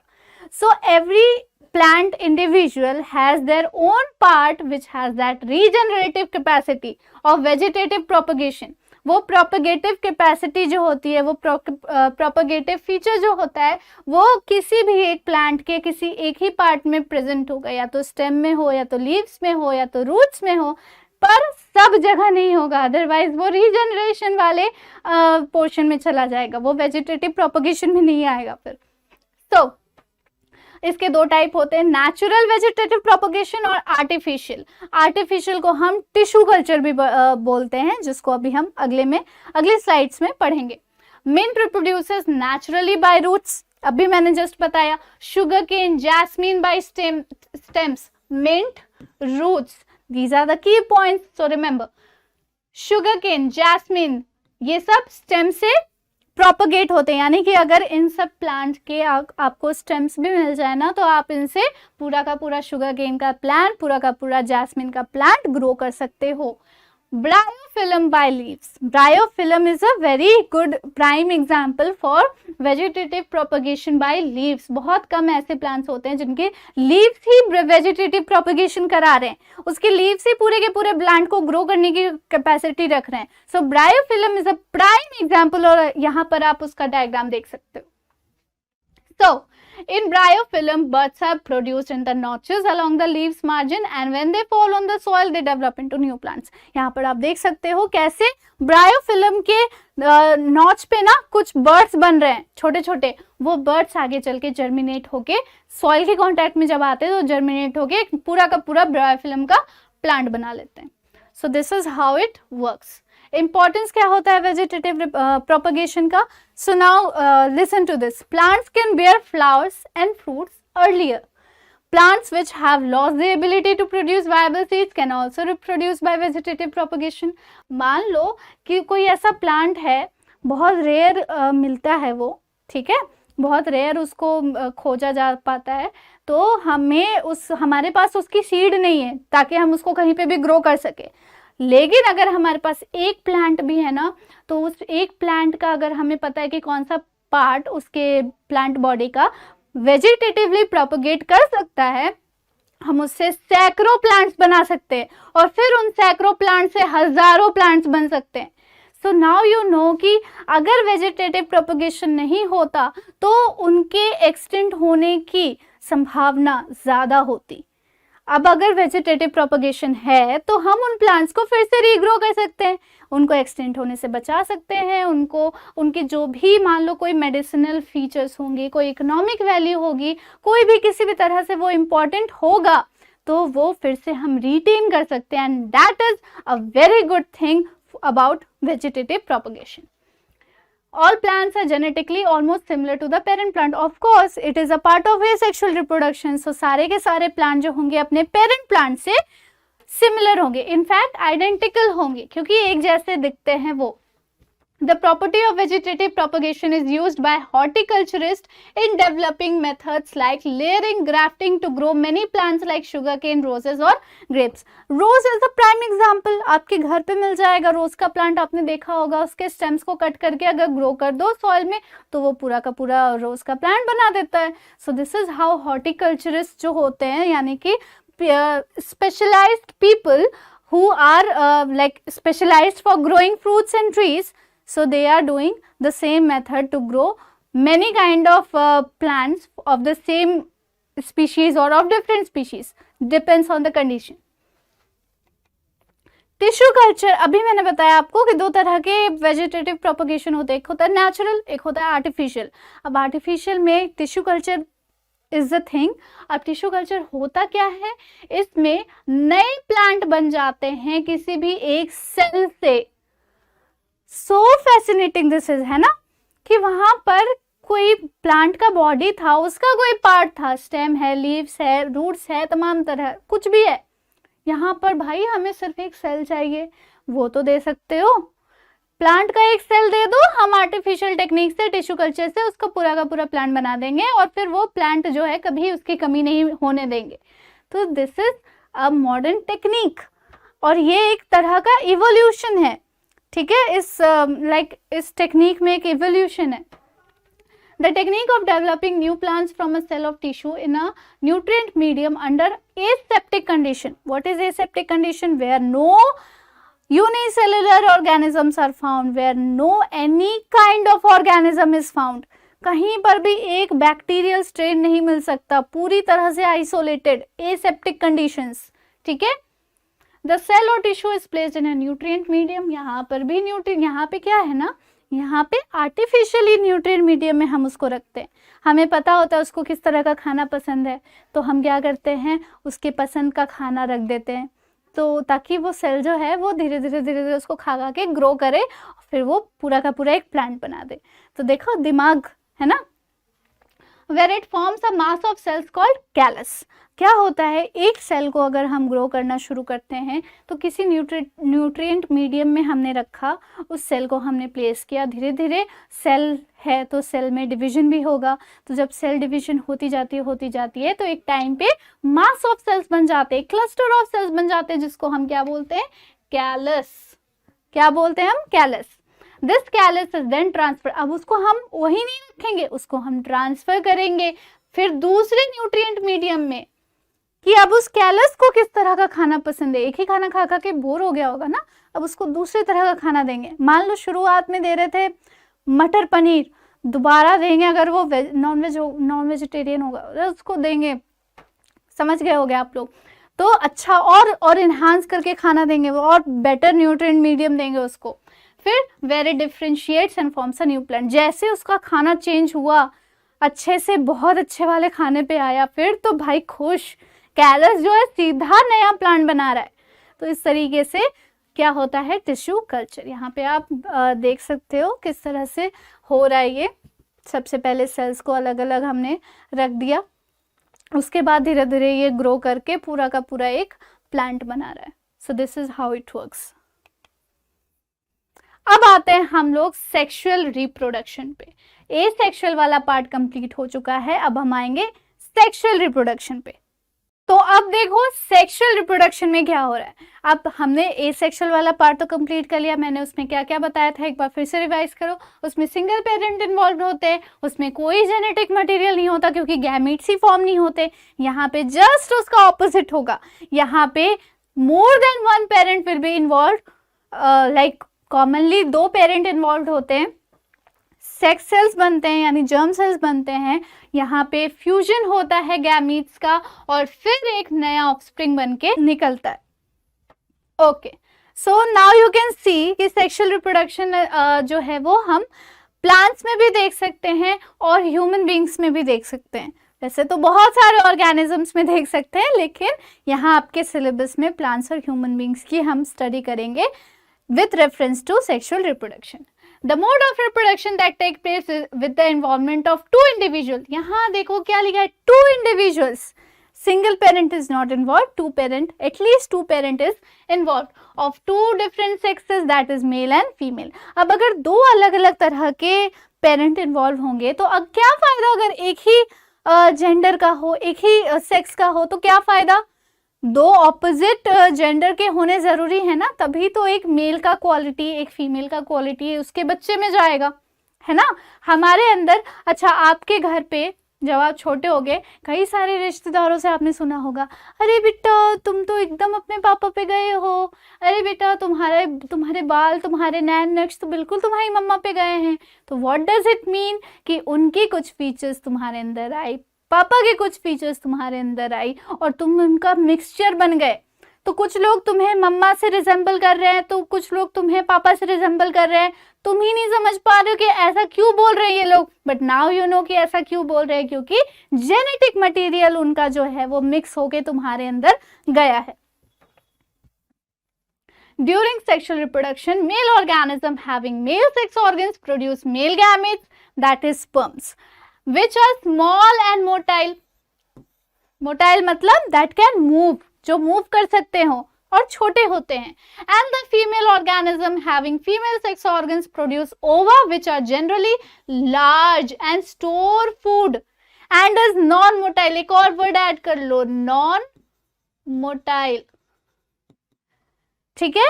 ओवा जो होती है, जो भी फीमेल सेक्स सेल्स होते हैं जो फीमेल सेक्स ऑर्गन से बने हुए होते हैं वो जनरली नॉन मोटाइल होते हैं, यानी कि वो मूव नहीं कर सकते। देखते ही हो आप लोग, लड़के ही लड़कियों के पीछे पीछे भागते हैं, लड़कियां कहाँ क्या करती है, कुछ नहीं करती, वो बस अपने मौज में। लड़के ही हमेशा पीछे पीछे आगे पीछे करते रहते हैं। डोंट माइंड, मैं बहुत ज्यादा जेंडर बाइस नहीं हो रही हूँ, बट होता है ना ऐसा। लड़के ही सोचो, ओरिजिन ऑफ लाइफ से ही ये चीज है। जब लड़के स्पर्म हुआ करते थे तब से ही वो क्या कर रहे हैं, वो मोटाइल है, वो घूम रहे हैं यहाँ से वहां, ढूंढ रहे हैं कहाँ है फीमेल सेक्स सेल्स, कहाँ है ओवा, तो वो घूम रहे हैं। और फीमेल को कोई मतलब नहीं है, वो है हाँ ठीक है, बहुत सारे आते जाते हैं। अभी देखना आगे चल के कितने सारे स्पर्म्स घेरे रहेंगे, उसमें से किसी एक को चांस मिलता है पेनिट्रेट करके अंदर जाने का। सो this is what is from the origin itself. अभी जैसा हो रहा है ना डेली लाइफ में, वैसे ही होता आया है even when we were not even born. So इस तरह से आप याद रख सकते हो कि स्पर्म्स जो होते हैं वो मोटाइल होते हैं और ओवम जो होता है वो नॉन मोटाइल होता है। Male and female gametes fuse to form zygote that grows into a new organism. अब आप बोलोगे कि जब दोनों फ्यूज हो रहे हैं तो फिर कैसे, मतलब ये चीज़ डिस्टिंग्विश हुआ या ये चीज़ डिटरमाइन हुआ कि स्पर्म मोटाइल है और ओवम जो है वो नॉन मोटाइल है, तो उसका जो ऑफस्प्रिंग होगा वो मोटाइल होगा कि नॉन मोटाइल होगा। सो this is all about chromosomes and this is all about DNA. Chromosomes पे जब हम जाएंगे, जेनेटिक्स की स्टडी करेंगे, जब वो वाला चैप्टर पढ़ेंगे तो उसमें और ज़्यादा डिटेल में पढ़ेंगे। थोड़ा सा मैं आपको ओवरव्यू यहाँ पे बता देती हूँ, वैसे आपको पता भी होगा पर फिर से बता देती हूँ कि दो तरह के सेक्स क्रोमोसोम्स पाए जाते हैं, एक्स एंड वाई। तो जो फीमेल्स होती है उनके पास जो set of pairs of chromosomes होते हैं ना, वो होता है एक्स एक्स डबल एक्स। और जो मेल के पास जो सेक्स हार्मोन्स पाए जाते हैं, set of pair of chromosomes, that is X and Y. तो जब मियोसिस होता है, फिर माइटोसिस होता है, जब परम्यूटेशन कॉम्बिनेशन से सिर्फ और सिर्फ ऑफस्प्रिंग के अंदर दो क्रोमोसोम्स जा सकते हैं, तो फीमेल का तो ऑब्वियस है कि एक्स ही जाना है, उनके पास तो कोई ऑप्शन ही नहीं है। पर अगर मेल का अगर एक्स चला गया तो X and X will be female forming daughter, और अगर वाई चला गया तो X and Y will be forming male, यानी कि सन होगा। सो दैट डिटरमाइंस, एक तरह से हम ये कह सकते हैं कि मेल जो है वो डिटरमाइन करता है कि उनकी ऑफस्प्रिंग जो होगी वो मेल होगी या फीमेल होगी, सन होगा या डॉटर होगा। सो सेक्सुअल रिप्रोडक्शन, अब हम सिग्निफिकेंस देखेंगे इसका कि क्यों ये जरूरी है, और फिर लिमिटेशंस भी देखेंगे, हर चीज के प्रोज एंड कॉन्स होते हैं। Sexual reproduction involves DNA as well as cellular apparatus of two different organisms which promote diversity of characters in the offspring. Diversity क्या है भाई? भिन्नता। कोई भी चीज एक दूसरे से अगर अलग है तो वो क्या है, डाइवर्स है, वेरिएशन आ गया उसके अंदर। पेरेंट्स की तरह आप दिखते होगे पर हूबहू पेरेंट्स के जैसे आप नहीं हो। आपकी शक्ल, आपके बॉडी के फीचर्स, आपका बिहेवियर, आपका सब कुछ हो सकता है आपकी मम्मी से भी मिले, आपके पापा से भी मिले, हो सकता है आपके फैमिली में, आपके फैमिली ट्री में ग्रैंड पेरेंट्स वगैरह से भी मिले, बट दैट डजंट मीन कि आप उनके आइडेंटिकल हो, क्योंकि आप एक अलग इंडिविजुअल हो। आपके अंदर जो जेनेटिक इंफॉर्मेशन है वो मिक्सचर ऑफ टू पीपल का जेनेटिक कॉम्बिनेशन है, तो आप बिल्कुल ही अलग हो। आपका जो जेनेटिक फॉर्मूला है वो बिल्कुल अलग है, उनका जो है वो बिल्कुल अलग है, बट क्योंकि उन दोनों के जर्म सेल्स के फ्यूजन से आप बने हुए हो, सो वो फ्यूजन का जो प्रोडक्ट होगा वो प्रोडक्ट जो है वो डिफरेंट तो होगा लेकिन कहीं ना कहीं रिजेंबल करेगा। तो इसकी वजह से डाइवर्सिटी बढ़ती है। इतने सारे लोग हैं दुनिया में, इतने सारे इंसान हैं, क्यों सब एक दूसरे से अलग दिखते हैं? कभी कभी ऐसा होता है जो हमें लगता है कि अरे वो तो मेरे जैसा दिखता है, पर बिल्कुल ही मेरे जैसा नहीं दिख सकता, थोड़ी बहुत वेरिएशन उसके अंदर भी होगी। तो why is this variation coming? Because of sexual reproduction, जहां पर इतनी ज्यादा डीएनएज हैं, जहां पे इतना ज्यादा कॉम्बिनेशन हो रहा है अलग अलग डीएनएज का, तो वहां पे वेरिएशन होगा ही होगा। और ये एक अच्छी चीज है ना, अदरवाइज मैंने बताया ही आपको, सब लोग एक जैसे दिखेंगे तो कैसा लगेगा, डर जाओगे। सो since gametes are derived from two different organisms, it results in a new combination of genes which increase the chance of genetic variation. अब दो तरह के अलग अलग ऑर्गेनिज्म हैं तो अलग अलग कॉम्बिनेशन होंगे जीन्स के, ठीक है। कहते हैं ना कि वो उसकी हाइट जो है ना, उसकी मम्मा की हाइट तो थोड़ी कम है, पापा की हाइट बहुत ज्यादा है, तो उसकी हाइट जो है ना उसके पापा की वजह से इतनी ज्यादा हुई होगी। क्यों ज्यादा हुई होगी? हो सकता है हाइट को डिटरमाइन करने वाले जो फैक्टर ऑफ जीन्स हैं वो जीन्स उसके बेटे में आ गए, इसीलिए वो भी बहुत लंबा सा हो गया, है ना। तो ये सारी चीजें होती है। कॉम्प्लेक्शन, हर एक फीचर का जीन्स होता है, ठीक है, हर एक फीचर के लिए जीन्स रिस्पॉन्सिबल होते हैं। सो जिस भी पेरेंट का जो भी जीन अगर ट्रांसफर हुआ है तो वो उसको एक्सप्रेस करेगा उसकी बॉडी में। सो this is how it works. Sexual reproduction result in the origin of new species. Sexual reproduction involve क्या करता है? Division in the sex organ that reduces the DNA matter to half so that the zygote formed after fusion has the same amount of DNA as a parent. It maintains DNA in a species. What does it mean? क्या मतलब हुआ इसका? 46 chromosomes यानी कि 23 and 23, हर एक इंसान के अंदर 46 क्रोमोसोम्स होंगे ही होंगे। 46 pair of chromosomes, 46 pair of chromosomes हर इंसान के अंदर होने। तो अगर दो इंसानों के गैमेट को फ्यूज करके बच्चा बन रहा है, ऑफस्प्रिंग बन रहा है, तो कायदे से तो 46 + 46 हो जाना चाहिए, पर ऐसा नहीं होता क्योंकि रिप्रोडक्शन होने से पहले ही जब वो प्रोसेस स्टार्ट होता है तो मियोसिस के टाइम सबसे पहले रिडक्शन डिवीजन होता है। रिडक्शन डिवीजन दैट मीन्स कि डीएनए का जो अमाउंट है, क्वांटिटी है, वो रिड्यूस होके हाफ हो जाती है और इस प्रोसेस को मियोसिस भी बोलते हैं। Meiosis is also known as reductional division. Mitosis is also known as equational division, जिसमें सेल जो है इक्वली हाफ में डिवाइड होता है, लेकिन मियोसिस में रिड्यूस टू हाफ हो जाता है। तो यहाँ पे जब मियोसिस होगा तो एक इंडिविजुअल का जो 46 क्रोमोसोम था ना उसका हाफ हो जाएगा, 23 हो जाएंगे। दूसरे इंडिविजुअल, दूसरे पेरेंट का हाफ हो जाएगा, फिर 23 एंड 23 फ्यूज करेंगे और फिर 46 क्रोमोसोम्स वाला एक इंडिविजुअल जो है वो पैदा हो जाएगा, जो कि एक आइडियल कंडीशन है हर एक ह्यूमन स्पीशीज की, ठीक है। उसी में कभी कभी ऐसा भी होता है कि क्रोमोसोम का नंबर घट गया या बढ़ गया ऑफस्प्रिंग के अंदर, तो उसको जेनेटिक डिजीज हो जाती है।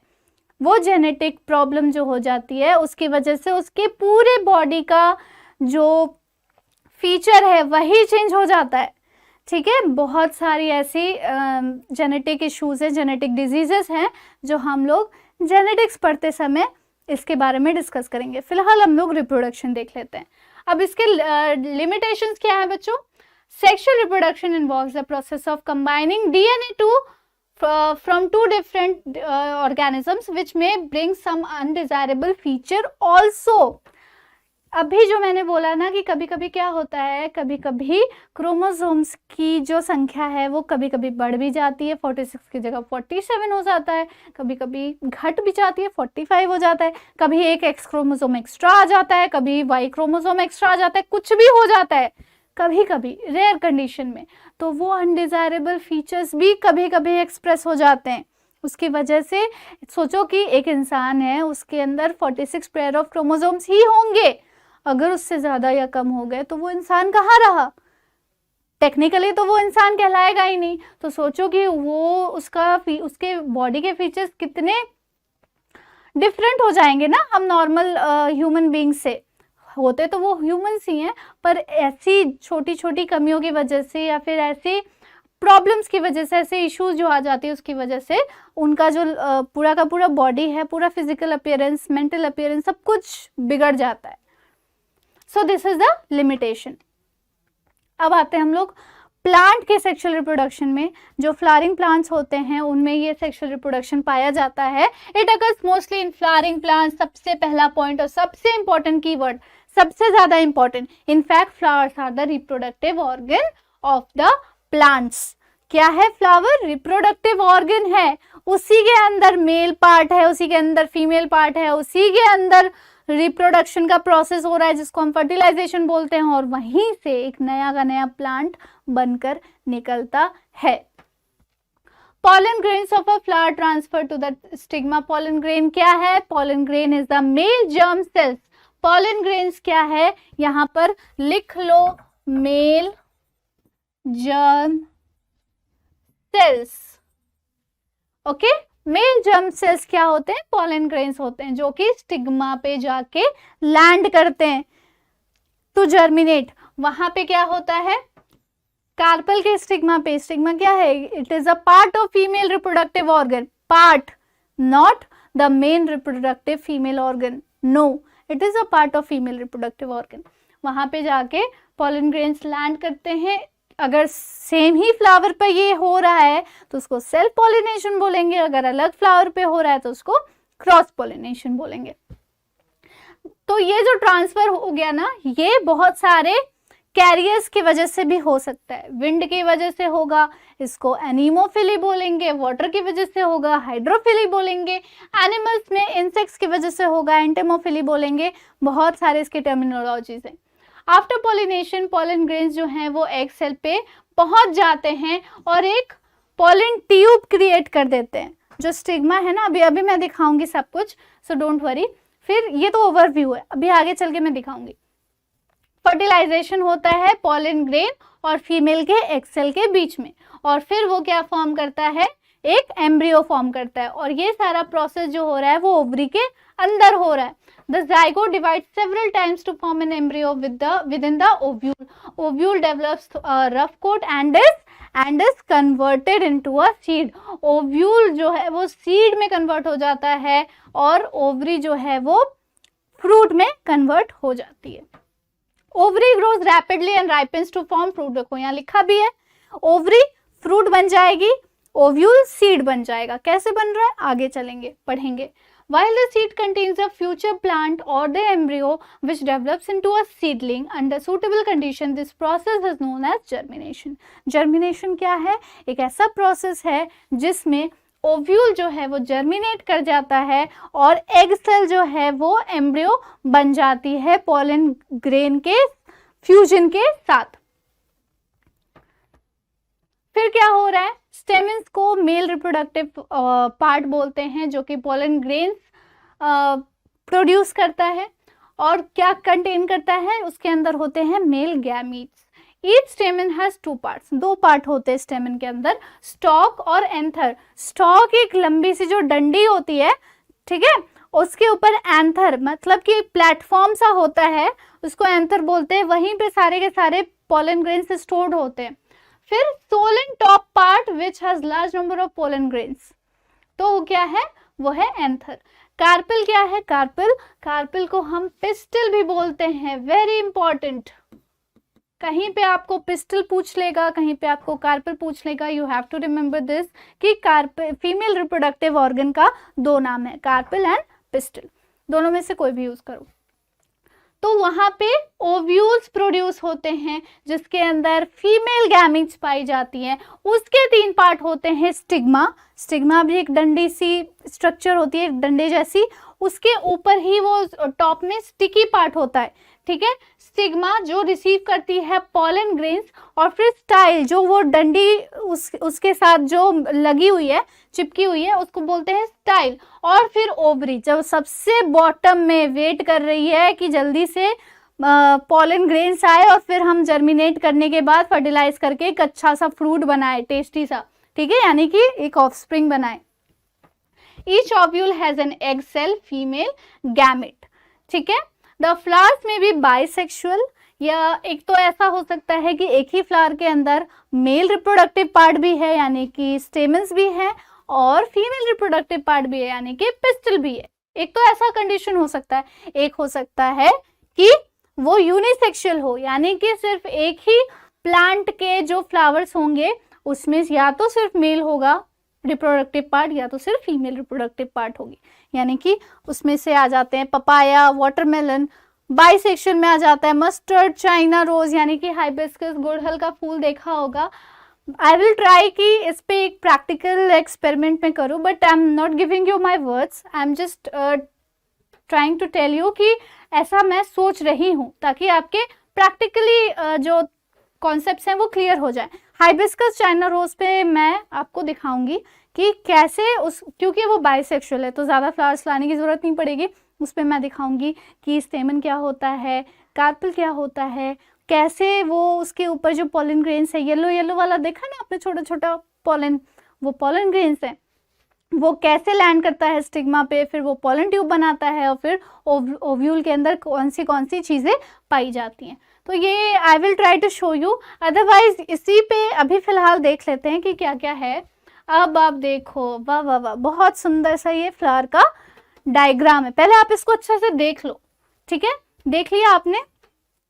अब देखो ये फ्लावर है, मैं इसकी बात कर रही थी, इसको जो हाईलाइट किया है ना, यहाँ पे डाला गया है इसको, तो ये क्या है, ये है आपका मेल रिप्रोडक्टिव पार्ट, यानी कि ये है आपका स्टेमन, जो 3 पार्ट में होता है। एंथर, पॉलन ग्रेन्स होते हैं यहाँ पे छोटे छोटे, और फिलामेंट, ये जो लंबी सी डंडी है, यहाँ पे आप देख सकते हो ये हाईलाइट किया गया है, this is the female reproductive part ovule का। बाकी तो ये पूरा का पूरा आपका फीमेल है। ये जो जितना ग्रीन वाला पोर्शन आप देख रहे हो ना, मैं कलर चेंज कर देती हूँ, ये जो ब्लू से मैंने जितने दूर तक आउटलाइन किया है, ये पूरा आपका फीमेल रिप्रोडक्टिव पार्ट है। 3 पार्ट इसके होते हैं, एक क्या होता है, स्टिग्मा, फिर ये है स्टाइल, और यहाँ पर है ओवरी, ठीक है, ये पूरा क्या है, ओवरी, और ये ओव्यूल का एक पोर्शन दिखाया जा रहा है जहाँ पे आपको एग्स दिख रहे हैं। तो यही एग्स जो है पॉलन ग्रेन इसको फ्यूज, पॉलन ग्रेन के साथ ये फ्यूज करेगा, जर्मिनेट करेगा, और फिर एक नया एम्ब्रियो बन के आ जाएगा। पॉलिनेशन देख लेते हैं क्या होता है। पॉलिनेशन क्या है, जैसा फर्टिलाइजेशन होता है वैसा ही है एक प्रोसेस, जिसमें पॉलन ग्रेन जो है वो ट्रांसफर होते हैं from anther to the stigma of the flower. जब तक आपको ये क्लियर नहीं होगा ना कि एक फ्लावर के अंदर स्टिग्मा का क्या रोल है, वो क्यों उसके ऊपर जो ये ऐसे करके, ये जो मान लो ये एक लाइन है ना, ये एक लाइन है, ये क्या है, स्टाइल है, और ऐसे करके होगा स्टिग्मा का ऊपर वाला पार्ट, वो क्या है, वो रिसेप्टर है, वो ना पॉलन ग्रेन्स को रिसीव करने के लिए बैठे, आओ जल्दी से सारे पॉलन ग्रेन्स मेरे ऊपर गिर जाओ, तो फिर वो गिरेंगे स्टिग्मा के ऊपर, तो वहीं से क्या होगा, पॉलन ट्यूब अराइज करेगा, और स्टाइल के अंदर से वो जाके सीधा का सीधा ओवरी में जाके वो मिल जाएगा। फिर वहाँ पे मेल जर्म सेल्स निकलते हैं, जो कि एक एग सेल के साथ फ्यूज करता है, एक और जो है दो जर्म सेल्स निकलते हैं, एक क्या होता है, एक एग सेल के साथ फ्यूज करता है, और एक 2 पोलर न्यूक्लियाई के साथ फ्यूज करता है। अभी आगे चल के पढ़ रहे हैं, चलो। तो फिर इसमें 2 तरह के पॉलिनेशन होते हैं, सेल्फ होता है, यानी कि एक ही फ्लावर है, उसी के अंदर दोनों रिप्रोडक्टिव पार्ट हैं, और दोनों आपस में ये पॉलिनेशन कैरी आउट करें। क्रॉस पॉलिनेशन जो यूनिसेक्सुअल प्लांट्स होते हैं, यानी कि एक फ्लावर दूसरा फ्लावर, एक में मेल रिप्रोडक्टिव पार्ट है, एक में दूसरे में फीमेल है, तो मेल वाला जो पॉलन है वो फीमेल वाले में जाएगा, तो दैट इज डिफरेंट प्लांट ना, डिफरेंट प्लांट का डिफरेंट फ्लावर है, तो वो क्रॉस पॉलिनेशन कहलाता है। सिंपल, कुछ भी इसमें तामझाम वाली चीज नहीं है। देखो ये मान लो मेल है और वो मान लो फीमेल है, मेल का जो नहीं, इसमें तो दिखा रहे कि दोनों ही एक जैसे हैं।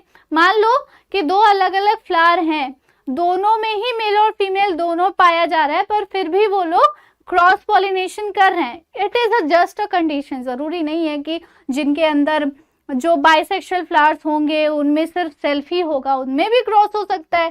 भाई पॉलन ग्रेन्स के पास दिमाग नहीं है ना पंख हैं जो उड़ के अपने मन से जाएंगे कहीं भी, उनको कोई ना कोई मीडियम चाहिए होता है कैरी करने के लिए, या तो विंड के थ्रू वो उड़ जाते हैं और दूसरे फ्लावर के स्टिग्मा पे लैंड कर जाते हैं। तो अगर दूसरा फ्लावर है तो वो क्रॉस पॉलिनेशन ही होगा ना बेटा।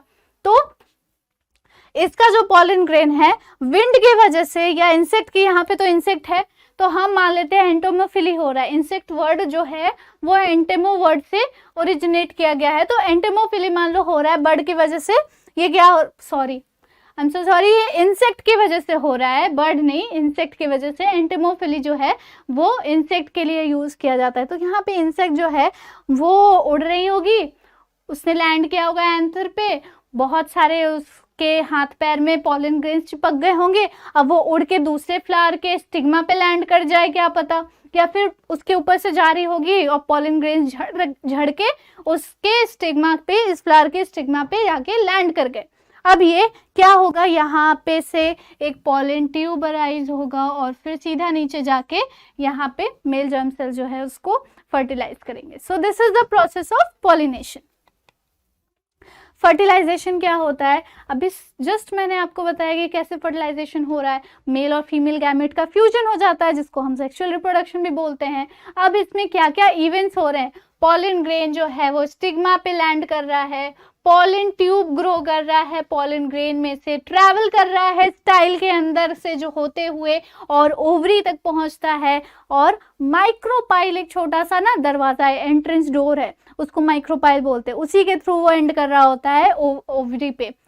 चना देखा है, चने का दाना, कभी उसको सोक किया है पानी पे, फूलने को दिया है पानी पे, छोटा सा आप उसमें ना छोटा सा आपने उस पे एक डॉट जैसा देखा होगा, उसी के थ्रू जो है वो पानी अब्सॉर्ब होता है। सो that is what micropyle is. Pollen tube has two male germ cells. Each ovule has two polar nuclei and a female germ cell. अब pollen tube के पास क्या है, दो मेल जर्म सेल्स हैं, हर एक pollen grain के अंदर दो मेल जर्म सेल्स हैं, और ओवरी के अंदर क्या है, उसके अंदर है एक मेन एग सेल जो फीमेल एग सेल होती है, और दो पोलर न्यूक्लियाइज हैं। कैसे कैसे ये लोग बनी है ना, ये हम लोग पढ़ेंगे क्लास 12th में, ठीक है। तो अभी आप इतना जान लो कि पॉलन ट्यूब के अंदर दो मेल जर्म सेल्स होते हैं, और फीमेल वाले पार्ट में ओवरी के अंदर पहला तो एक जो मेन एग सेल है वो होती है, और उसके साथ साथ दो पोलर न्यूक्लियाइज होती है। एक मेल जर्म सेल जो है वो एक एग सेल के साथ फ्यूज हो जाता है, और दूसरा मेल जर्म सेल जो है वो दोनों पोलर न्यूक्लियाई के साथ फ्यूज हो जाता है। तो दोनों 2 + 1 मिलकर 3 बन गए, उसको कहते हैं ट्रिपल फ्यूजन। और क्योंकि यहाँ पर 2 बार फ्यूजन हो रहा है, इसीलिए फ्लावरिंग प्लांट्स में डबल फर्टिलाइजेशन होता है। इसीलिए क्या होता है, डबल फर्टिलाइजेशन। सो यहाँ पे आपका डबल फर्टिलाइजेशन वाला टर्म आ गया, यहाँ पर आपका ट्रिपल फ्यूजन वाला टर्म आ गया, ट्रिपल फ्यूजन। और female germ cell and forms zygote which grows into a baby plant, यानी कि जो male germ cell egg cell के साथ फ्यूज किया ना, वही जो फ्यूजन हुआ उसका जो बच्चा होगा, उसका जो ऑफस्प्रिंग होगा वो प्लांट बनेगा। बाकी जो ट्रिपल फ्यूजन हुआ है उसमें क्या होगा वो हम लोग आगे पढ़ेंगे। पोस्ट फर्टिलाइजेशन, फर्टिलाइजेशन हो चुका, डबल फर्टिलाइजेशन हो गया, सिंगैमी हो गई, एक तरफ ट्रिपल फ्यूजन हुआ है, एक तरफ नॉर्मल फ्यूजन हुआ है, हो चुका। अब क्या होता है ये देखो, आफ्टर फर्टिलाइजेशन इतने सारे चेंजेस होते हैं। जाइगोट, जाइगोट किसका था, एग सेल और मेल जर्म सेल्स का जो फ्यूजन हुआ उसका जाइगोट डिवाइड करता है बहुत बार, several times, to form embryo inside the ovule. Ovule के अंदर एम्ब्रियो बनाता है। ओव्यूल क्या करती है, एक टफ कोट अपने चारों तरफ बना लेती है और वो सीड में तब्दील हो जाती है, यानी कि वो सीड बना लेती है, ठीक है। वो क्या हो गया, वो सीड, बीज बन गया वो ओव्यूल। ओवरी जो है वो बहुत जल्दी जल्दी ग्रो करती है और वो फ्रूट बना लेती है। फल जो हम खाते हैं वो एक्चुअली फ्लावर की ओवरी है जो कि रिप्रोड्यूस हो चुकी है। पेटल, सेपल, स्टेमन, स्टाइल, स्टिग्मा, ये सब कुछ फॉल ऑफ हो जाते हैं, सब झड़ जाते हैं।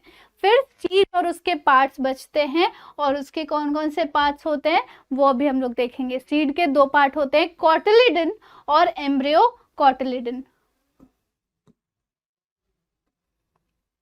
एम्ब्रियो कॉटिलिडन, और ये क्या करता है, फ्यूचर प्लांट के लिए फूड को स्टोर करता है, यानी कि न्यूट्रिएंट प्रोवाइड करना है ना उसको भी, अगली जनरेशन को मतलब बढ़ाने के लिए, तो ये काम उसका है। एम्ब्रियो का 2 पार्ट होता है, प्लूम्यूल और रेडिकल। प्लूम्यूल शूट में डेवलप हो जाती है और रेडिकल रूट में डेवलप हो जाता है। वेरी इजी, बिल्कुल कंफ्यूजन नहीं होना चाहिए।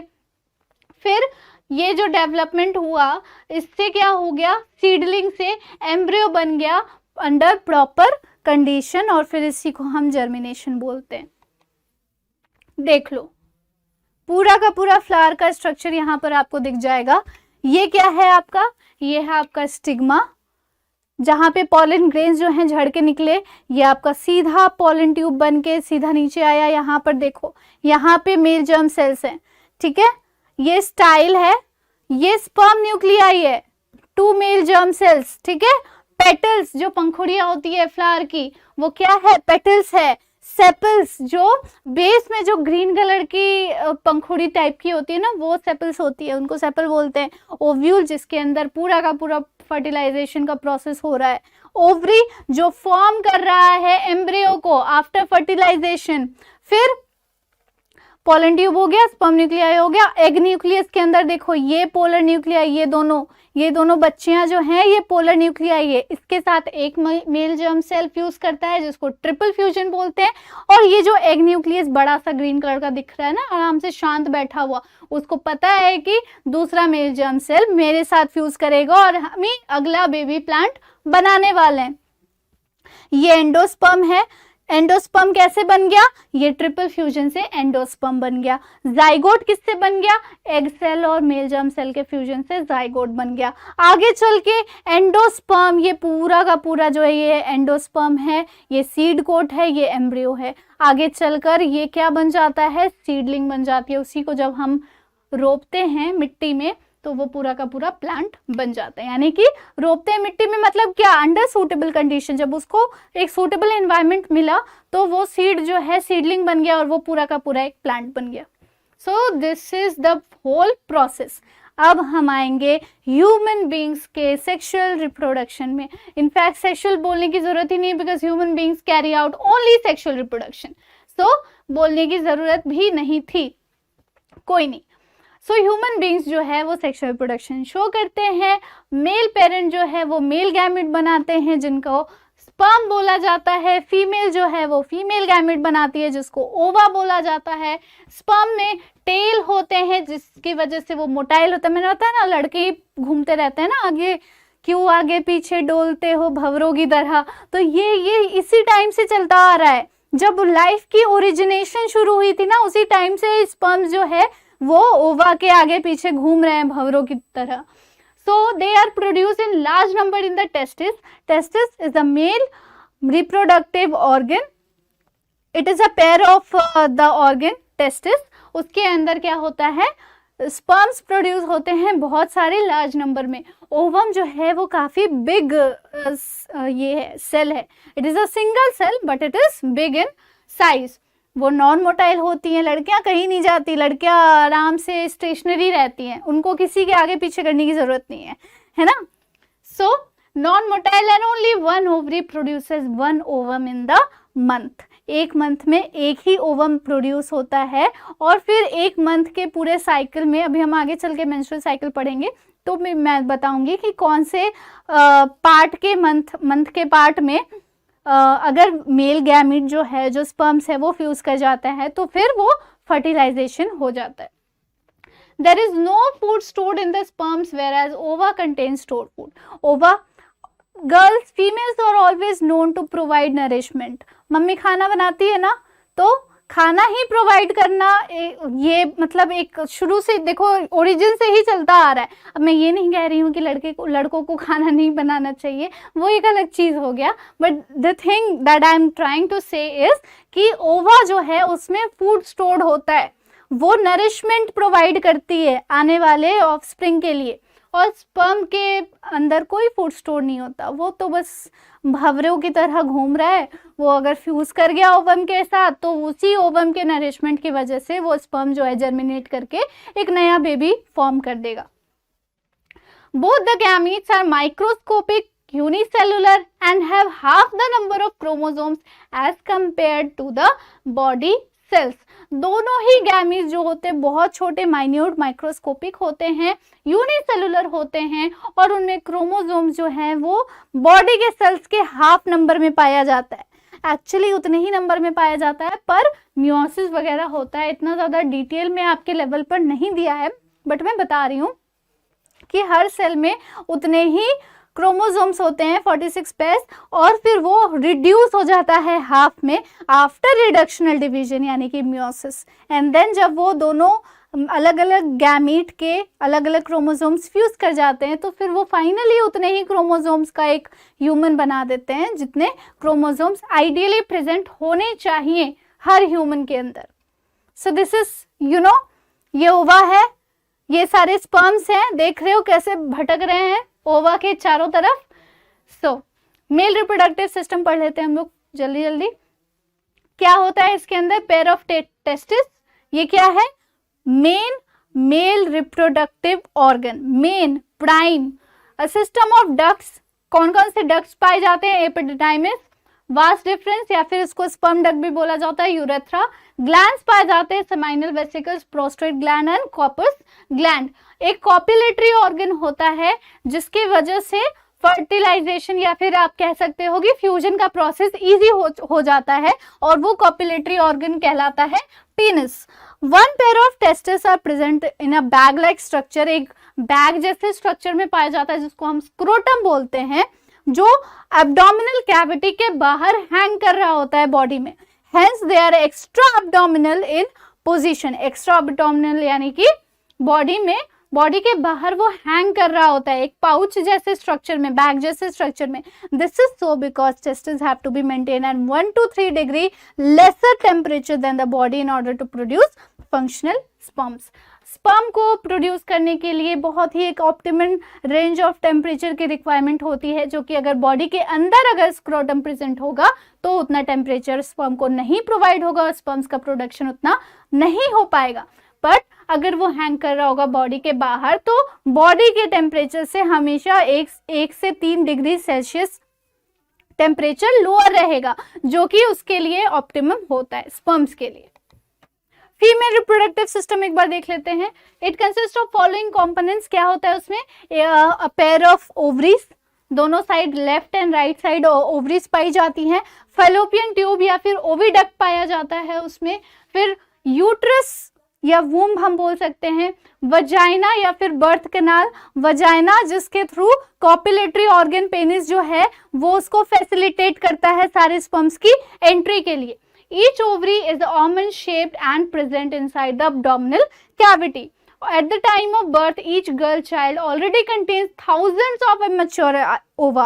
आपको पता है जब एक फीमेल जो है वो प्रेग्नेंट होती है एंड अगर उनके अंदर गर्ल चाइल्ड डेवलप कर रहा है तो उस गर्ल चाइल्ड के ही अंदर ऑलरेडी बहुत सारे ओवा का डेवलपमेंट हो चुका होता है, बहुत सारे एग्स फॉर्म कर चुके होते हैं। So this is a generational relation. सोचो वो जो ओवा है, वो जो एग है, वो फ्यूचर में कभी ना कभी मेल या फीमेल डॉटर या सन बनने वाला है। सो उसका रिलेशन अभी से उस मदर के साथ है जो उसकी ग्रैंड मदर होने वाली है। Okay, so this is the generational relationship. these ova start maturing only from the time of puberty। लेकिन देखो होता तो ये सारे ओवा जो डेवलप होने शुरू हो जाते हैं वो उसी टाइम से होते हैं, बिल्कुल स्टार्टिंग से, ठीक है, eight the time of birth से ही। लेकिन मैच्योर कब होते हैं? जब वो फीमेल जो है गर्ल चाइल्ड है वो मैच्योरिटी अटेन करती है, जब वो प्यूबर्टी अटेन करती है, यानी कि एट द एज ऑफ 12 और 13।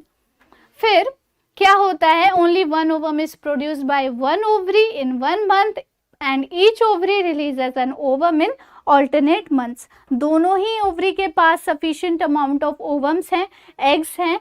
हर मंथ में सिर्फ एक ही ओवम या एक ही एग रिलीज होता है ऑल्टरनेटिवली। अगर पहले मंथ में लेफ्ट ओवरी से एक एग रिलीज हुआ है तो अगले मंथ में राइट ओवरी से एक एग रिलीज होगा। इस तरह से ऑल्टरनेट वे में हर मंथ में सिर्फ एक ही एग जो है वो रिलीज होता है।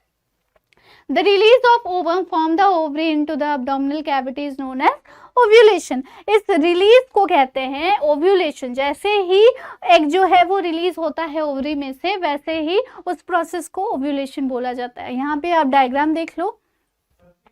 This is the entry point of sperms, vagina या फिर इसको हम बर्थ कैनाल भी बोलते हैं, क्योंकि यहाँ यूट्रस है, यहाँ पे जब चाइल्ड का डेवलपमेंट हो रहा होता है तो वो इसी बर्थ कैनाल से उसकी बर्थ होती है। ये है one pair of ovaries and this is fallopian tube, this is embryo, uterine fundus, ये यूट्रस है, इसके अंदर ही चाइल्ड का डेवलपमेंट हो रहा होता है, चाइल्ड ग्रो कर रहा होता है। ये फिम्ब्रिय है, मायोमेट्रियम है, सर्वाइकल कनाल है, vagina, cervix, perimetrium, endometrium. So this is the whole of female reproductive structure. Fertilization and development, कैसे कैसे फर्टिलाइजेशन होता है, सीमेन जो है वो डिस्चार्ज होती है into the vaginal tract during copulation. Semen sperm जो है वो ट्रैवल करती है फ्रॉम द वजाइनल ट्रैक्ट और कहाँ पहुंच जाती है, फैलोपियन ट्यूब में। वहां पे एक स्पर्म जो है वो फ्यूज करता है ओवम के साथ। क्यों, कैसे फ्यूज करेगा, जिस समय ओव्यूलेशन का प्रोसेस होगा ना, उसी समय स्पर्म जो है वो ओवम के साथ फ्यूज करके जाइगोट बना लेगा।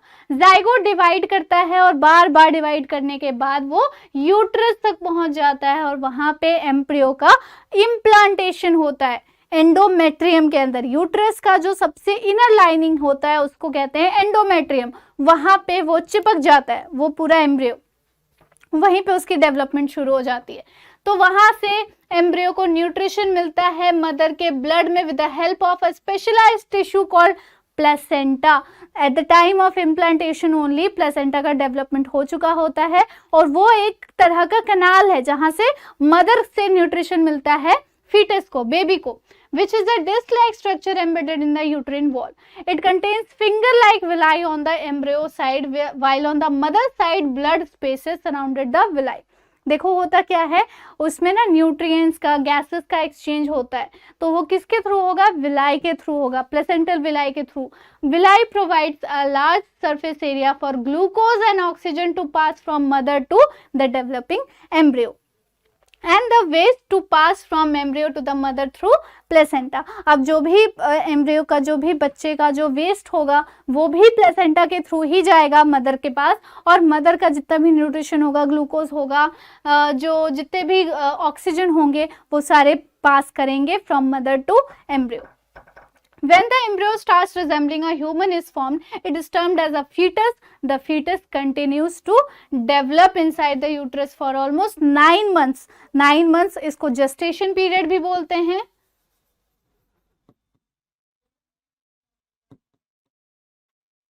Gestation period, after which the baby is delivered as a result of rhythmic contractions of the uterine muscles। क्या होता है, यूट्रस के अंदर कॉन्ट्रैक्शंस होते हैं, उसके मसल्स में कॉन्ट्रैक्शन होते हैं, जिसकी वजह से 9 मंथ के जेस्टेशन पीरियड के बाद वो फुल्ली डेवलप्ड बेबी जो है वो एक्सपेल आउट हो जाता है, वो तुरंत निकल जाता है।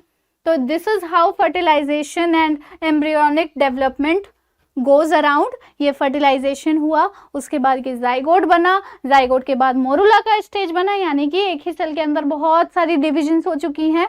फिर ये ब्लास्टोसिस्ट बन गया और ये इम्प्लांट हो जाता है यूट्रीन वॉल के, एंडोमेट्रियम के वॉल के अंदर। यूट्रीन लाइनिंग, यूट्रस की इनर लाइनिंग को एंडोमेट्रियम बोलते हैं, ठीक है। चलो, बीच की लाइनिंग को पेरीमेट्रियम और बाहर की लाइनिंग को मायोमेट्रियम बोला जाता है। तो इनर लाइनिंग जो होती है जिसको हम एंडोमेट्रियम बोलते हैं, वहां पे जाके ये एम्ब्रियो एम्बेडेड हो जाता है। फिर अब देखो मेंस्ट्रुएशन का प्रोसेस हम लोग देख लेते हैं। जो सेक्सुअल साइकिल फीमेल्स के अंदर होती है और मेल के अंदर ये एब्सेंट होती है, मेल्स में ये नहीं होता, सिर्फ और सिर्फ फीमेल में होता है।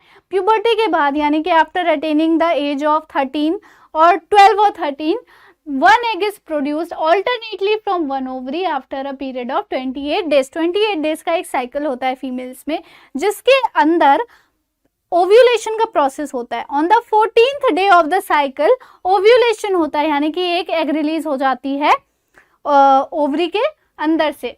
फिर egg in fallopian tube encounter sperms. अगर ओव्यूलेशन के टाइम स्पर्म्स और ओवरी स्पर्म्स एंड ओवा दोनों मिल गए and they fuse together, then क्या होता है, फर्टिलाइजेशन का प्रोसेस हो चुका होता है और वो फर्टिलाइज जाइगोट कहलाता है। जो प्रोसेस से जो प्रोडक्ट बना उसको जाइगोट बोलते हैं। वो इम्प्लांट होता है यूट्रस की लाइनिंग में और आगे चल के वो एम्ब्रियो कहलाता है। एम्ब्रियो को न्यूट्रिशन मिलता है मदर के ब्लड से with the help of special tissue called placenta. अगर एग फर्टिलाइज नहीं होती है, ध्यान देना, तो फिर क्या होता है, वो एक दिन और तक वेट करता है ओवा, और उसके बाद वो मेंस्ट्रुअल ब्लड के साथ रिलीज हो जाता है on the 20th day। Uterus prepares itself every month to receive the fertilized egg. Thus its lining becomes thick and spongy. If it does not get zygote, the developed lining slowly breaks down and comes out through the vagina as blood and mucus. Uterus एक बहुत ही wonderful organ है female body के अंदर, वो बहुत ज़्यादा expand भी हो सकता है. सोचो एक बड़ा सा, मतलब इतना बड़ा सा बेबी उस यूट्रस के अंदर रह रहा होता है for 9 months. So this is a very stretchable organ, और वो थिक और स्पॉन्जी हर मंथ अपने आप को बनाता है, प्रिपेयर करता है, ताकि उसको फर्टिलाइज जाइगोट मिलेगा, ताकि हम उसको इम्प्लांट कर सकेंगे थिक एंड स्पॉन्जी मीडियम में, तो वो ज़्यादा अच्छे से ग्रो करे. पर अगर उसको स्पर्म और ओवा के फर्टिलाइज जाइगोट नहीं मिलते हैं, तो वो ओवम को रिलीज करने के लिए खुद को थिन कर देता है और वो अपनी लाइनिंग को शेड आउट कर देता है. यानी कि मेंस्ट्रुअल ब्लड कहते हैं इस चीज को. मेंस्ट्रुअल ब्लड के साथ साथ जो अनफर्टिलाइज्ड एग है, जो 1 month में फर्टिलाइज नहीं हो पाया, वो क्या हो जाता है, रिलीज आउट हो जाता है. तो this process is called menstruation, और इस साइकिल को बोलते हैं मेंस्ट्रुअल साइकिल. ये है आपका मेंस्ट्रुएशन का एक डायग्राम. आप एक बार इसको देख लो. डे 1 में क्या हो रहा है, मान लो डे 1 जो है वो मेंस्ट्रुअल फेज चल रहा है, यानी कि एंडोमेट्रियम जो है धीरे धीरे स्लोली डिक्लाइन कर रही है, उसकी लाइनिंग थिन होती जा रही है. फिर 14th डे में क्या होता है, LH हार्मोन का सिक्रीशन बहुत ज़्यादा बढ़ जाता है, ओव्यूलेशन हो जाती है, यानी कि ओवरी में से एग जो है वो रिलीज हो गई.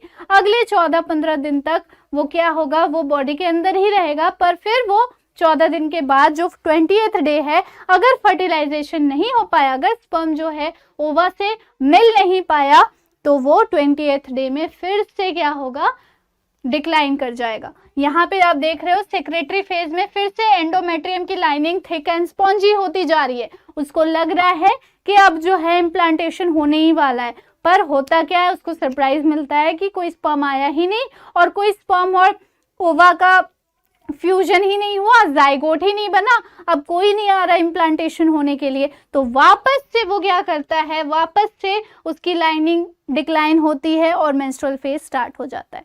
तो this is the whole of the cycle. और ये है फॉलिकुलर फेज, ये है ओव्यूलेटरी फेज, ये है ल्यूटियल फेज. प्रोजेस्टेरोन और एस्ट्राडोल हार्मोन्स जो हैं वो एक्ट करते हैं इस फेज में. तो ये सारी चीज़ें हैं. कहीं पे भी कोई कंफ्यूजन होगा, I will explain you again, so don't worry.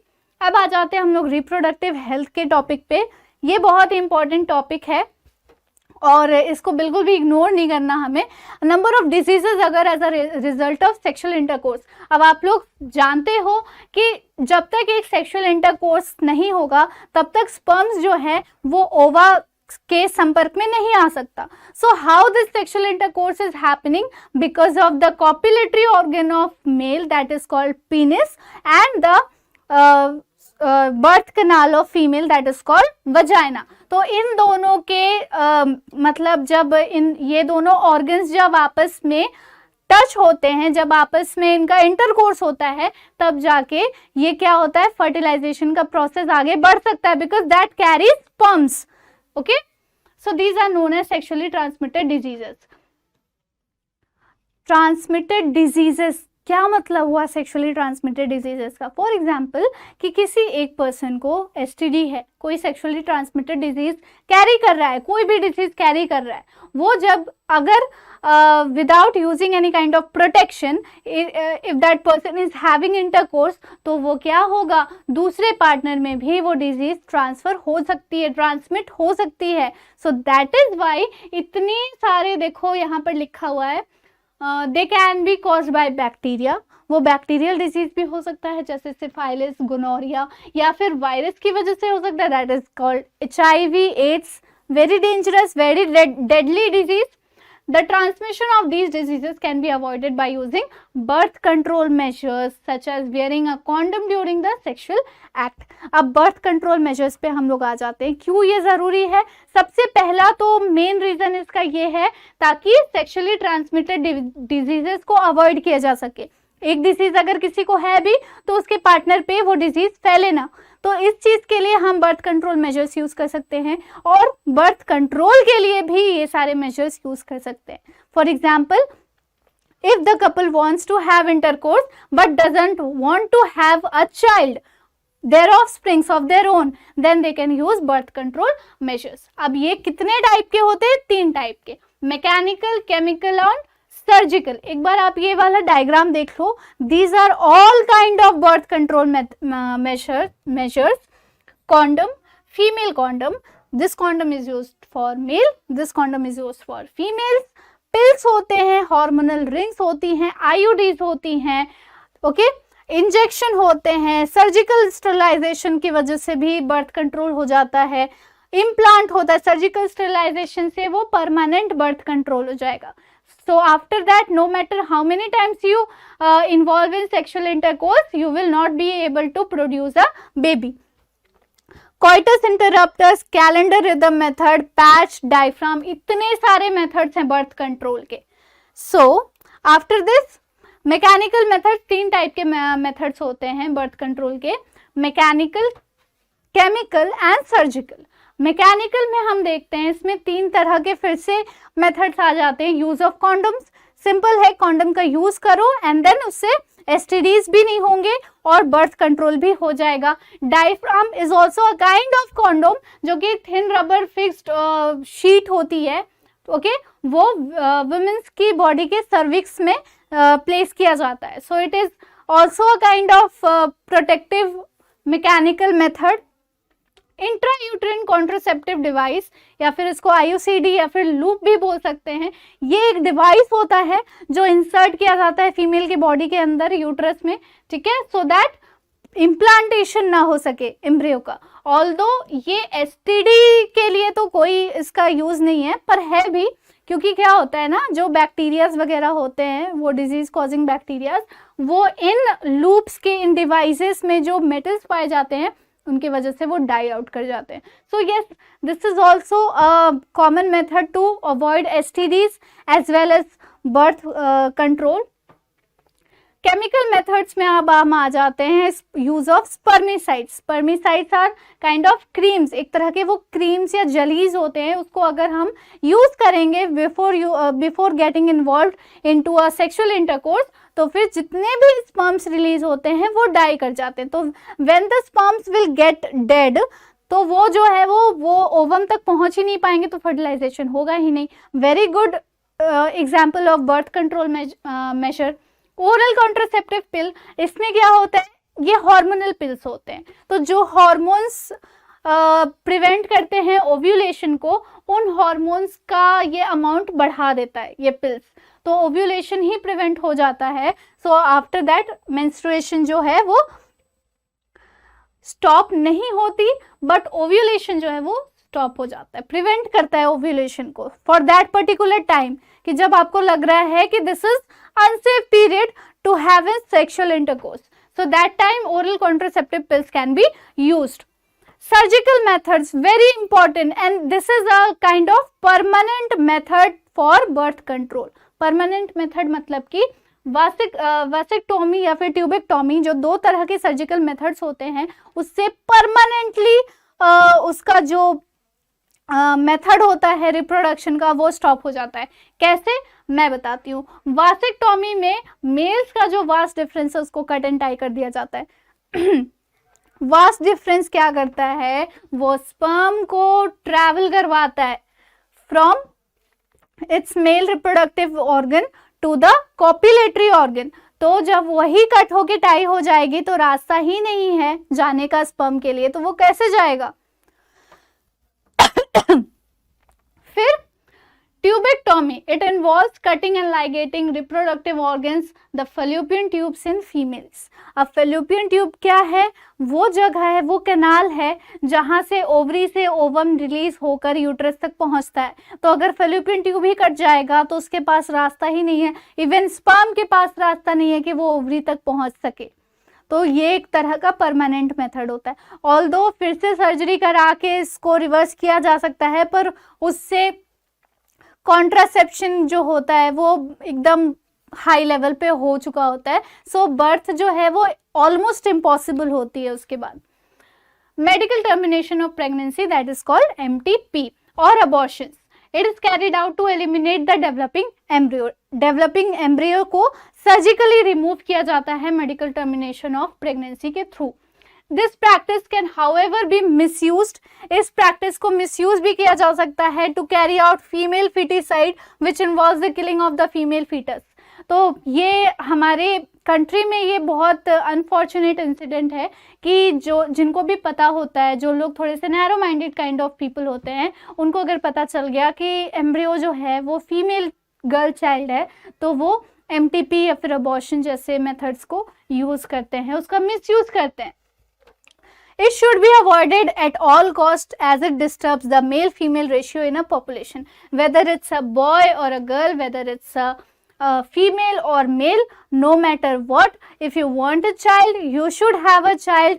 अगर वो गर्ल है तो भी, बॉय है तो भी। मेडिकल टर्मिनेशन ऑफ प्रेगनेंसी सिर्फ कुछ ही कंडीशंस में होनी चाहिए जो कि जेन्युइन हो और जो कि मतलब बिल्कुल लगे कि हाँ दिस इज द कंडीशन जहाँ पे MTP can be processed. Otherwise अगर सिर्फ गर्ल फीटिसाइड करते रहेंगे तो फिर हम क्या करेंगे, पूरे देश का मेल और फीमेल रेशियो जो है वो बिगड़ जाएगा। सो आगे के जनरेशन के लिए बहुत ज़्यादा प्रॉब्लमैटिक हो जाएगा। सो this is all about this chapter. और यहाँ पे हमारा ये वाला चैप्टर पूरा कंप्लीट हो जाता है। बिल्कुल अच्छे से इसको फिर से रिवाइज कर लेना, जहाँ पे जो भी चीज़ें समझ में नहीं आई फिर से उसको देख लेना। मैं जो भी क्विजेस वगैरह दूंगी आपको टेलीग्राम पे, उसको अटेम्प्ट ज़रूर करना। कहीं पर भी कोई प्रॉब्लम आए तो तुरंत मुझे कमेंट करके पूछना। आई विल ट्राई माई बेस्ट कि आपको उस चीज़ का आंसर जल्द से जल्द प्रोवाइड किया जा सके। And all the like material PPTs you will get on Telegram. So thank you very much बच्चों। एंड इसी तरह से आप लोग आगे के सारे वन शॉट देखना, और अभी तो हमने स्टार्ट ही किया है, सो आगे बहुत सारी इंटरेस्टिंग चीज़ें भी होंगी।